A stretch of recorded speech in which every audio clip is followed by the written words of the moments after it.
ഞാനിപ്പോ റിഗ്രറ്റ് ചെയ്യുന്നത്. ഇവനെ പോലെ ഒരുത്തന്റെ കൂടെ എന്റെ ലൈഫിലെ കുറച്ച് വർഷങ്ങളാണ് ഞാൻ വേസ്റ്റ് ചെയ്തത്. ദിവ്യയുടെ വാക്കുകൾ കേട്ടപ്പോൾ കണ്ണന്റെ മനസ്സിൽ അവളോടുണ്ടായിരുന്ന വെറുപ്പ് കൂടിക്കൂടി വന്നു. അപ്പോഴേക്കും ഋഷി സംസാരിച്ചു തുടങ്ങി. അതെ അക്ഷയ്, ശബ്ദം താഴ്ത്തി സംസാരിക്കേ. നിങ്ങൾ ഫ്രണ്ട്സാണെങ്കിൽ ഫ്രണ്ട്സായിട്ട് തന്നെ ഇരുന്നോ. പക്ഷെ ഇങ്ങനെ ഒച്ചയെടുത്ത് സംസാരിക്കാൻ മാത്രം നിങ്ങളൊന്നും ആയിട്ടില്ല. നിന്റെ ലൈഫ് ആകെ കുഴഞ്ഞു മറിഞ്ഞ് കിടക്കുമല്ലേ. ഇപ്പം നിനക്ക് ഞാനൊരു ഓഫർ തരാം. എൻ്റെ കമ്പനിയിൽ ജോലിക്ക് കയറിക്കോ. നിനക്ക് ഇപ്പം കിട്ടുന്നതിനേക്കാൾ ശമ്പളം ഞാൻ തരാം. പറ, ഞാൻ ജോലി തരട്ടെ. ഇത് കേട്ട ദിവ്യ പൊട്ടിച്ചിരിക്കാൻ തുടങ്ങി. അത് കണ്ണനെ കൂടുതൽ വേദനിപ്പിച്ചതേ ഉള്ളൂ. അവൻ ദേഷ്യത്തോടെ ഋഷിയെ നോക്കി. നിന്റെ നാടകം മതിയാക്കിയോ ഋഷി? ഋഷി പക്ഷേ അപ്പോഴും അഹങ്കാരത്തോടെയാണ് സംസാരിക്കുന്നത്. എടാ, ആദ്യം നീ നിന്റെ ലൈഫിൽ എന്തേലും ഒന്ന് ചെയ്ത് കാണിക്കേ, എന്നിട്ട് വാതുറക്ക്. കണ്ണന് നല്ല ദേഷ്യം വന്നിരുന്നു. അവന് പ്രതികരിക്കാൻ തന്നെ തീരുമാനിച്ചു. ശരിയടാ, നീയൊക്കെ കണ്ടോ, അടുത്ത 3 മാസത്തിനുള്ളിൽ ഞാൻ എന്തൊക്കെയാണ് ചെയ്യാൻ പോകുന്നതെന്ന് നിനക്കൊക്കെ കാണിച്ചു തരാം. ഋഷി അവനെ പരിഹസിച്ചുകൊണ്ട് പൊട്ടിച്ചിരിച്ചു. 3 മാസോ? ഞാൻ നിനക്കൊരു 30 വർഷത്തെ സമയം തരാം. നീയൊന്നും ഒരു പുല്ലും ചെയ്യാൻ പോണില്ലെന്ന് എനിക്കറിയില്ലേ. കണ്ണൻ ഋഷിയുടെ ആ വെല്ലുവിളി 2 കൈയും നീട്ടി സ്വീകരിച്ചു. ആ സമയത്താണ് വാതിൽ കടന്ന് ഒരു മധ്യവയസ്കൻ വരുന്നത് ഋഷി കണ്ടത്. അയാളെ കണ്ടതും ഋഷി ദിവ്യയെ വിട്ട് അക്ഷയ്ക്ക് നല്ല ദേഷ്യം വന്നു.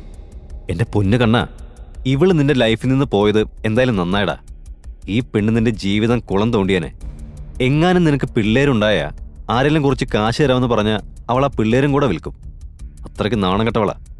ഇത് കേട്ട ദിവ്യ ദേഷ്യം കൊണ്ട് തിളച്ചു. നിനക്കെങ്ങനെ ധൈര്യം വന്നു എന്നൊക്കെ പറഞ്ഞ് അവൾ കിടന്ന് ചാടി. ഋഷി അവളെ തടയാൻ ശ്രമിച്ചെങ്കിലും ദിവ്യ നിർത്താതെ പിന്നെയും എന്തൊക്കെയോ പറയുന്നുണ്ട്. എടാ, എല്ലാവരും ഒന്ന് മതിയാക്ക്, നമുക്ക് ഡിന്നർ കഴിക്കാം, ചുമ്മാ ഈ മൂഡ് കളയാതെ. അതും പറഞ്ഞ് ഋഷി അവിടെ നിന്നും ദിവ്യയെ പിടിച്ച് അകത്തേക്ക് കൊണ്ടുപോയി. അത് നോക്കി നിന്ന കണ്ണൻ അക്ഷയെ നന്ദിയോടെ നോക്കി. എടാ, ഒരുപാട് നന്ദിയുണ്ട്. നീ എന്നെ ഒരുപാട് സപ്പോർട്ട് ചെയ്തു. എനിക്ക് വേണ്ടിയിട്ട് ആരും ഇങ്ങനെയൊന്നും സംസാരിച്ചിട്ടില്ല. അക്ഷയ് സ്നേഹത്തോടെ അവനെ നോക്കിക്കൊണ്ട് പറഞ്ഞു. അതൊക്കെ വിടുമോനെ. എന്നിട്ട് ഇത് പറ, ആ തരകൻ സാറ് നിന്നോട് നല്ല സ്നേഹത്തോടെയാണല്ലോ സംസാരിച്ചത്. എന്താ കണ്ണ കാര്യം? നീ എന്ത് മാജിക്കാണ് കാണിച്ചത്? കണ്ണൻ ചിരിച്ചതേ ഉള്ളൂ. എന്നിട്ട് അക്ഷയുടെ ചുമലിലൊന്ന് തട്ടി. അതൊക്കെ ഒരു വലിയ കഥയാണ് ബ്രോ. നമുക്ക് വേറെ എവിടെയെങ്കിലും പോയി ഫുഡ് കഴിച്ചാലോ? നമുക്ക് ആ കഥ അവിടെ നിന്ന് പറയാം, പോരെ? അക്ഷയ് പക്ഷേ കുസൃതിയോടെ ചിരിച്ചുകൊണ്ട് എന്തിനാണ് വേറെ എവിടെയെങ്കിലും പോകുന്നതെന്ന് ചോദിച്ചു. കാരണം ഋഷി എന്തായാലും അവരെ ഡിന്നറിന് ക്ഷണിച്ചിട്ടുണ്ടല്ലോ. അതുകൊണ്ട് അത് കഴിച്ചിട്ട് പോകാമെന്ന് കണ്ണനോട് പറഞ്ഞു. കണ്ണൻ ചിരിച്ചുകൊണ്ട് മറുപടി പറഞ്ഞു. ഓക്കെ, ശരി ശരി, നീ പറയുന്നത് പോലെ ചെയ്യാം. അതും പറഞ്ഞ് രണ്ടുപേരും ചിരിച്ചു കളിച്ച് നേരെ ചെന്നത് ദിവ്യയും ഋഷിയും ഇരിക്കുന്ന മേശയുടെ അടുത്തേക്കാണ്. കുറച്ചു മുൻപേ അവർ കണ്ണനെ ഒരുപാട് ഇൻസൾട്ട് ചെയ്തിരുന്നല്ലോ. അതിനുള്ള മറുപടി അവർക്ക് തിരിച്ചു കിട്ടുകയും ചെയ്തു. അതുകൊണ്ട് തന്നെ കണ്ണനും അക്ഷയും വന്നപ്പോൾ ഋഷി അവരെ നോക്കിയതേയില്ല. പക്ഷെ ദിവ്യ തനിക്ക് നേരിടേണ്ടി വന്ന അപമാനം അങ്ങനെ വെറുതെ വിടാൻ തയ്യാറായിരുന്നില്ല. അവൾക്ക് എങ്ങനെയെങ്കിലും കണ്ണനോടും അക്ഷയോടും പ്രതികാരം ചെയ്യണമെന്നേ ഉണ്ടായിരുന്നുള്ളൂ. അവൾ ഋഷിയുടെ നേർക്ക് നോക്കി പരിഹാസത്തോടെ പറയാൻ തുടങ്ങി. ഹലോ ഫ്രണ്ട്സ്, ദേ ഇവന്മാരുടെ അടുത്ത് നിന്ന് ഒന്ന് മാറി നിന്നോ കേട്ടോ. നമ്മളെപ്പോലെയൊന്നുമല്ല. നമ്മളൊക്കെ കഴിക്കുന്നതിലും 5ഓ 6ഓ ഇരട്ടി ഫുഡൊക്കെ കഴിച്ചു കളയും. മൃഗങ്ങളെ പോലെയാ. എന്താ ദിവ്യത്? ഞാനൊന്ന് കഴിക്കട്ടെ, എന്നെ എങ്ങനെ ഡിസ്റ്റർബ് ചെയ്യല്ലേ. ഞാൻ 2 പിച്ചക്കാർക്ക് ഫുഡ് വാങ്ങിച്ചു കൊടുക്കുന്നതാണെന്ന് കരുതിയാൽ മതി. ദിവ്യ അവരെ പരിഹാസത്തോടെ നോക്കിക്കൊണ്ട് ഋഷിയോടായി പറഞ്ഞു. Oh Rishi, you are such a good soul. Divya ഋഷിയെ വലിച്ചടുപ്പിച്ച് അവന്റെ ചുണ്ടുകളിൽ ചുംബിച്ചു തുടങ്ങി. അവർക്ക് മുന്നിൽ ആളുകളുണ്ടെന്നോ അവർ തങ്ങളെ ശ്രദ്ധിക്കുന്നുണ്ടെന്നോ ഒന്നും അവർ നോക്കിയത് കൂടിയില്ല. ശേഷം ദിവ്യ ഋഷിയുടെ മടിയിലേക്ക് കയറിയിരുന്നു. കണ്ണനെല്ലാം കണ്ടപ്പോൾ ദിവ്യയോടുള്ള വെറുപ്പ് കൂടി വന്നതേയുള്ളൂ. ഇതേ ദിവ്യ തന്നെ ഇതുപോലെ ചുംബിക്കുന്നതെന്ന കാര്യം കണ്ണന് സങ്കല്പിക്കാൻ കൂടി കഴിഞ്ഞില്ല. എല്ലാം കണ്ടുകൊണ്ടിരുന്ന അക്ഷയ്ക്കും നല്ല ദേഷ്യം വരുന്നുണ്ടായിരുന്നു. അവൻ 2 എണ്ണത്തിനോടും നല്ലത് പറയാനൊരുങ്ങിയപ്പോഴേക്കും കണ്ണൻ അവനെ തടഞ്ഞു. പോട്ടെ അക്ഷയ്, ഇതൊക്കെ കൊണ്ടാ ഞാൻ നിന്നോട് വേറെ എങ്ങോട്ടെങ്കിലും കഴിക്കാൻ പോകാമെന്ന് പറഞ്ഞത്. അക്ഷയും കണ്ണനും കൂടെ അവരിൽ നിന്ന് അല്പം മാറിയിരുന്ന് നിശബ്ദമായി ഭക്ഷണം കഴിച്ചു. കഴിച്ച ശേഷം അവിടെ നിന്ന് നടക്കുമ്പോഴാണ് കണ്ണൻ തൻ്റെ മനസ്സിലുള്ള കാര്യങ്ങൾ അക്ഷയോട് പറയുന്നത്. അവൻ നല്ല സന്തോഷത്തിലാണ് പറയുന്നത്. അക്ഷയ്, ഞാൻ ഒരു കാര്യം പറയട്ടെ. എടാ, എനിക്ക് സ്വന്തമായിട്ടൊരു കമ്പനി തുടങ്ങിയാൽ കൊള്ളാമെന്നുണ്ട്. അക്ഷയ്ക്ക് ആശ്ചര്യം തോന്നി. എന്ത് കമ്പനിയാണ് തുടങ്ങേണ്ടതെന്നും അതിന് എത്ര പണം വേണ്ടി വരുമെന്നും അക്ഷയ് കണ്ണനോട് ചോദിച്ചു. കണ്ണൻ ചിരിച്ചു. എൻ്റെ കയ്യിൽ കാശൊന്നുമില്ല, അതുകൊണ്ടാ ഞാൻ സ്വന്തമായിട്ടൊരു കമ്പനി തുടങ്ങാമെന്ന് കരുതിയത്. എനിക്ക് നിന്റെ ഹെൽപ്പ് വേണം അക്ഷയ്. നിനക്കെൻ്റെ പാർട്ട്ണറാവാൻ പറ്റുമോ? എന്നെ ഈ ലോകത്ത് ഏറ്റവും കൂടുതൽ വിശ്വസിക്കുന്നത് നീ മാത്രമാണ്. അക്ഷയ് അമ്പരപ്പോടെ കണ്ണനെ നോക്കി. അവൻ്റെ അവസ്ഥയും വ്യത്യസ്തമൊന്നുമല്ല. ഞാനോ? നിന്റെ ബിസിനസ് പാർട്ട്ണറായിട്ടോ? എടാ, എൻ്റെ കയ്യിലും കാശൊന്നുമില്ല. ബാക്കി എന്ത് സഹായം വേണമെങ്കിലും ഞാൻ ചെയ്യാം. കണ്ണൻ അപ്പോഴാണ് അടുത്ത ബോംബ് പൊട്ടിച്ചത്. അവർ തുടങ്ങാൻ പോകുന്നത് ജ്വല്ലറി ബിസിനസ്സാണെന്ന് കേട്ടതും അക്ഷയ് വാ പൊളിച്ചു. അത്രയ്ക്ക് വിശ്വാസം വരാത്തതുപോലെ തന്നെ അത് ഉറപ്പാണോ എന്നൊക്കെ ചോദിച്ച് കൺഫേം ചെയ്യുന്നുമുണ്ട്. കണ്ണൻ അതേ എന്ന് തലയാട്ടി. അവൻ്റെ ആത്മവിശ്വാസം കണ്ടപ്പോൾ അക്ഷയ്ക്കും സന്തോഷമായി. അവൻ തൻ്റെ കയ്യിലെ ബിയർ ഗ്ലാസ് എടുത്ത് കണ്ണനോടൊപ്പം തൻ്റെ സന്തോഷം പങ്കുവച്ചു. അപ്പോഴാണ് ഋഷി അങ്ങോട്ട് ചെന്ന് കണ്ണൻ്റെ ചുമലിലൂടെ കൈയിട്ട് പിടിക്കുന്നത്. അതെ, ഈ ഹോട്ടലിൽ പോക്കർ റൂമുണ്ട്. ഞങ്ങളുടെ കൂടെ വരുന്നോ? കളിക്കാൻ കാശില്ലെങ്കിൽ അത് ഞാൻ കടമായിട്ട് തരാം. ഋഷി പറയുന്നത് കേട്ടപ്പോൾ ഒന്നും പറയാതെ ഒരു പുഞ്ചിരിയോടെ കണ്ണൻ അവന് കൈ കൊടുത്തു. എന്നിട്ട് പറഞ്ഞു, അപ്പോൾ നമുക്ക് 50,000 തുടങ്ങാം അല്ലേ? കണ്ണൻ പറഞ്ഞ തുക കേട്ട് ഋഷി പോലും ഞെട്ടി. റൂമിൽ വെച്ച് കാണാമെന്ന് ഋഷി പറഞ്ഞപ്പോൾ മറ്റുള്ളവർ മുറിയിലേക്ക് നടന്നു. ഈ സമയം ഋഷിയും കണ്ണനും മുഖത്തോട് മുഖം നോക്കി ഇരിപ്പായിരുന്നു. കണ്ണാ, ഒരു തവണ കൂടി ചിന്തിച്ചിട്ട് കളിക്കാൻ ഇറങ്ങിയാൽ മതി. ചുമ്മാ ഓവർ സ്മാർട്ട്നെസ് കാണിച്ച് ജീവിത സമ്പാദ്യം മുഴുവൻ കളയണ്ട. കണ്ണൻ പക്ഷേ അതൊന്നും മൈൻഡ് ചെയ്യാതെ അവനോട് ഗെയിമിൽ ഫോക്കസ് ചെയ്യാൻ മാത്രം പറഞ്ഞു. അവിടെ കാർഡ് ഇടപാടുകളുടെയും മറ്റും ശബ്ദമുയർന്നു. ഒരാൾ വന്ന് കണ്ണനും ഋഷിക്കും കാർഡുകൾ വിതരണം ചെയ്തു തുടങ്ങി. കാർഡുകൾ കിട്ടിയ ഉടനെ തന്നെ കണ്ണൻ ഋഷിയുടെ കയ്യിലുള്ള കാർഡുകളും വിതരണം ചെയ്ത ആളിൻ്റെ കയ്യിലുള്ള കാർഡുകളും തൻ്റെ സൂപ്പർ പവർ വെച്ച് സ്കാൻ ചെയ്തു. കണ്ണൻ അത്രയും കാശിറക്കി കളിക്കുന്നത് കണ്ടപ്പോൾ അവിടെ ഉണ്ടായിരുന്നവരെല്ലാം അമ്പരന്ന് പോയി. ഋഷി അവനോട് അത്രയും റിസ്ക് എടുക്കണ്ട എന്നൊക്കെ പറഞ്ഞ് പിന്തിരിപ്പിക്കാൻ ശ്രമിക്കുന്നുണ്ട്. ദിവ്യ അവൻ കടം വാങ്ങിയ കാശൊക്കെ പാഴാക്കുമെന്നൊക്കെ പറഞ്ഞ് പരിഹസിക്കുന്നുമുണ്ട്. അത് കേട്ട ഋഷി വീണ്ടും കണ്ണനെ പരിഹസിച്ചു. അതിന് നമുക്കൊന്നും ചെയ്യാൻ കഴിയില്ല ദിവ്യ. ഈ ദരിദ്രവാസികൾക്കൊക്കെ എല്ലാം ഒറ്റയടിക്ക് കിട്ടണം. അതൊക്കെ കൊണ്ട് തന്നെയാ ഇവനൊന്നും ഒരു കാലത്തും ഗതി പിടിക്കാത്തത്. ഇത് കേട്ട അക്ഷയ്ക്ക് നല്ല ദേഷ്യം വന്നു. അവൻ കണ്ണനെ പ്രോത്സാഹിപ്പിച്ചു. നിനക്കൊക്കെ ഇങ്ങനെ വായിട്ടലയ്ക്കാൻ മാത്രമല്ലേ കഴിയുള്ളൂ. കണ്ണാ, എങ്ങനെയാ കളിക്കേണ്ടതെന്ന് കാണിച്ചു കൊടുക്കടാ. അതോടെ കണ്ണൻ തൻ്റെ കാർഡുകളെല്ലാം മറ്റുള്ളവരുടെ മുന്നിൽ നിരത്തി വെച്ചു. അതിനുശേഷം ഋഷിയും തൻ്റെ കാർഡുകൾ നിരത്തി. എല്ലാവരും ആകാംക്ഷയോടെ കാത്തിരുന്നു. തനിക്ക് കിട്ടിയ കാർഡുകൾ കണ്ടപ്പോൾ തന്നെ ഋഷിയുടെ മുഖമാകെ വിളറി. ഋഷി കളി വളരെ മോശമായി തന്നെ തോറ്റു. അവൻ അപ്പോൾ തന്നെ കണ്ണൻ അഡ്വാൻസായി 50,000 രൂപ നൽകി. എന്നിട്ട് അവനോട് തൻ്റെ ഭാഗ്യം നോക്കാൻ വേണ്ടി പറയുകയും ചെയ്തു. അപ്പം മൊത്തം 1,00,000 രൂപയായോ? ഋഷി ഗൗരവത്തോടെ കണ്ണനെ നോക്കി. ഓ, നിനക്ക് അത്രയ്ക്ക് കോൺഫിഡൻസ് ഉണ്ടോ? അങ്ങനെയാണെങ്കിൽ 1,00,000 രൂപ പെറ്റ്. അവിടെ നിന്നയാൾ കണ്ണനും ഋഷിക്കും വീണ്ടും കാർഡുകൾ കൊടുത്തു. കളി വീണ്ടും തുടങ്ങി. 1,00,000 ഗെയിം കഴിഞ്ഞപ്പോൾ കണ്ണൻ അടുത്തതായി 2,00,000 ഗെയിമിലും വിജയിച്ചു. എന്നാൽ തൻ്റെ അഹങ്കാരം കാരണം ഋഷിക്ക് പിന്നോട്ടു പോകാനേ തോന്നിയില്ല. അതോടെ അവൻ അടുത്ത 3 ഗെയിം കൂടെ തോറ്റുപോയി. അരമണിക്കൂർ കൊണ്ട് കണ്ണൻ്റെ കയ്യിൽ 3,00,000 രൂപയെത്തി. ഋഷിയുടെ കൂടെ വന്നവരൊക്കെ കണ്ണനെ തന്നെ നോക്കുന്നുണ്ടായിരുന്നു. കണ്ണൻ ഇത്രയും നന്നായി ഗെയിം കളിക്കുമെന്നോ അവൻ ഇത്രയും കാശ് കിട്ടുമെന്നോ ആരും പ്രതീക്ഷിച്ചതല്ല. അപ്പോഴാണ് ഋഷിയുടെ പിറകിൽ നിന്ന് അവൻ്റെ കൂട്ടുകാരൻ റോയ് കളി നിർത്തണമെന്നും കണ്ണൻ കള്ളക്കളി കളിക്കുകയാണെന്നും വിളിച്ചു കൂവിയത്. എന്നാൽ അത് കേട്ട അക്ഷയ്ക്ക് ദേഷ്യം വന്നു. ഋഷി തോറ്റുകൊണ്ടിരിക്കുന്നത് കൊണ്ട് മാത്രമാണ് റോയ് അങ്ങനെ പറഞ്ഞതെന്ന് അക്ഷയ് ആരോപിച്ചു. അവരെ സംബന്ധിച്ച് കണ്ണനാണല്ലോ തോൽവി. അതുകൊണ്ട് തന്നെ അവൻ്റെ വിജയം ആർക്കും സ്വീകരിക്കാൻ കഴിയില്ലെന്ന് കണ്ണൻ പറഞ്ഞു. പക്ഷെ റോയ് വിട്ടുകൊടുക്കാൻ തയ്യാറായിരുന്നില്ല. അവൻ എന്തേലും പറയുന്നുണ്ടോന്ന് നോക്ക്. ആ കാർഡ് കൊടുക്കുന്നവനും ഇവനുമായിട്ട് എന്തോ ടൈപ്പുണ്ട്. ഇത് ഇവന്മാര് തമ്മിലുള്ള കളിയാ. അല്ലാതെ എങ്ങനെ ഇവൻ എല്ലാ ഗെയിമിലും ജയിക്കുന്നത്? ആ കാർഡ് കൊടുക്കുന്ന ആൾ അന്തം വിട്ട് നിൽക്കുകയാണ്. അയാൾ പെട്ടെന്ന് മുന്നിലേക്ക് വന്നു. സാർ ചുമ്മാ അനാവശ്യം പറയരുത്. ഇവരെയൊന്നും എനിക്കറിയില്ല. അതുമാത്രമല്ല, ജീവിതത്തിൽ ആദ്യമായിട്ടാ ഞാൻ ഈ മനുഷ്യനെ കാണുന്നത് തന്നെ.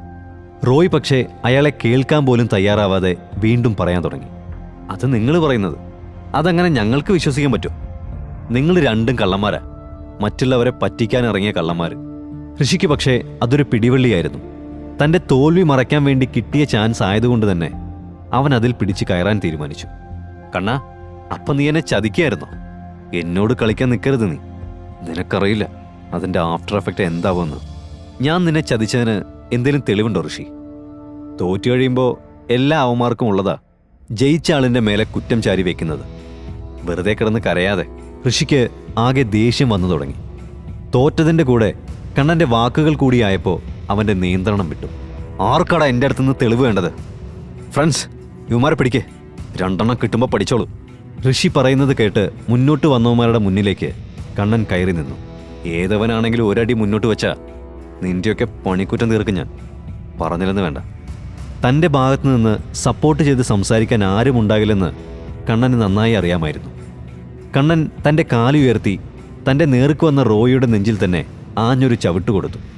ചവിട്ടുകൊണ്ട റോയ് പിറകിലോട്ട് മറിഞ്ഞു വീണു. ഇത് കണ്ട ഉടനെ അവൻ്റെ നേർക്ക് വന്ന ആളുകളൊക്കെ ഒരു നിമിഷം തറഞ്ഞു നിന്നുപോയി. കണ്ണൻ്റെ അടുത്ത് നിന്ന് അങ്ങനെയൊരു നീക്കം അവരാരും പ്രതീക്ഷിച്ചിരുന്നില്ല. അതോടെ കൂട്ടത്തിലൊരാൾ ഒരുമിച്ച് ആക്രമിക്കാനുള്ള നിർദ്ദേശം കൊടുത്തു. എല്ലാവരും ചേർന്ന് കണ്ണൻ്റെ നേർക്ക് ചാടി വീണു. പക്ഷെ ഇന്നത്തെ ദിവസം തങ്ങൾക്ക് മോശം ദിവസമായിരിക്കുമെന്ന് അവരാരും കരുതിയതല്ല. ആ മുറിയിലെ മ്യൂസിക്കിൻ്റെ കൂടെ അടിയുടെ ശബ്ദം ഉയർന്നു കേട്ടു. ഒപ്പം ആരുടെയൊക്കെയോ നിലവിളിയും മുഴങ്ങി.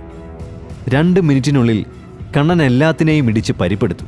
നിലത്ത് കിടക്കുന്നവന്മാരെല്ലാം വേദന കൊണ്ട് ഞെരങ്ങി. ഇത് കണ്ടതോടെ ഋഷി ആകെ ഭയന്നുപോയി. അതോടെ അവൻ ദിവ്യയെ അവിടെ വിട്ടിട്ട് പുറത്തേക്ക് ഓടി. എല്ലാം കണ്ട് കിളിപോയി നിൽക്കുകയാണ് അക്ഷയ്. കണ്ണൻ അവനെ കുലുക്കി വിളിച്ചപ്പോൾ അവൻ അന്തം വിട്ടതുപോലെ കണ്ണനെ നോക്കി. എന്തായിരുന്നു ബ്രോ അത്? നീ എങ്ങനെ ഇവന്മാരൊക്കെ അടിച്ചിട്ടത്?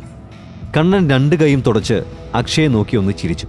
എന്നിട്ട് താഴെ കിടക്കുന്ന തങ്ങളുടെ സുഹൃത്തുക്കളുടെ അടുത്തേക്ക് ചെന്നു. നിന്നെയൊക്കെ എൻ്റെ ക്ലാസ്മേറ്റ് ആണെന്ന് പറയാൻ തന്നെ എനിക്ക് ലജ്ജ തോന്നുന്നു. പണത്തിന് വേണ്ടി ഇത്രയും തരം താഴ്ന്നവരാണ് നീയൊക്കെ എന്ന് ഞാൻ അറിഞ്ഞില്ല. ഇനി മുതൽ എനിക്ക് നിങ്ങളുമായിട്ട് യാതൊരു ബന്ധവും ഉണ്ടാവില്ല. കണ്ണൻ എല്ലാം കണ്ടുകൊണ്ട് മാറി നിൽക്കുകയായിരുന്ന റിയയെ അടുത്തേക്ക് വിളിച്ച് അവളുടെ കയ്യിലേക്ക് 5 ലക്ഷം രൂപ കൊടുത്തു. അവൾ അത്ഭുതത്തോടെ അവനെ നോക്കി.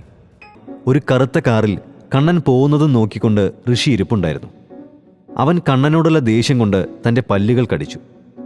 നിന്നെ ഞാൻ വെറുതെ വിടില്ലടാ നായേ. ഇന്ന് ഞാൻ നേരിട്ട ഈ അപമാനത്തിന് നീയൊക്കെ വലിയ വില കൊടുക്കേണ്ടി വരും, നോക്കിക്കോ. ഋഷി തൻ്റെ ഫോൺ എടുത്ത് ഒരു നമ്പർ ഡയൽ ചെയ്ത് ചെവിയിലേക്ക് വെച്ചു. ഹോസ്പിറ്റലിലേക്ക് പുറപ്പെട്ട കണ്ണൻ്റെ ടാക്സിയുടെ മുന്നിലേക്ക് പെട്ടെന്നാണ് മറ്റൊരു കാർ വഴിമുടക്കി നിന്നത്. ടാക്സി ഡ്രൈവർ കാർ സൈഡിൽ ഒതുക്കി നിർത്തി. കണ്ണൻ ഗ്ലാസ് താഴ്ത്തി കാറിലുള്ള ആളിനോട് കാര്യം എന്താണെന്ന് ചോദിച്ചപ്പോൾ അയാൾ അവനോട് കണ്ണൻ എന്നാണോ പേര് എന്ന് ചോദിച്ചു. കണ്ണൻ തലയാട്ടിയതേ ഉള്ളൂ. എന്നിട്ടവൻ കാറിൽ നിന്നിറങ്ങി. എൻ്റെ ബോസ് ടൈഗറിന് നിന്നെ ഒന്ന് കാണണമെന്ന്. നീ ഇപ്പം ഞങ്ങളുടെ കൂടെ വരണം, ഇപ്പോൾ തന്നെ. ഏത് ടൈഗർ?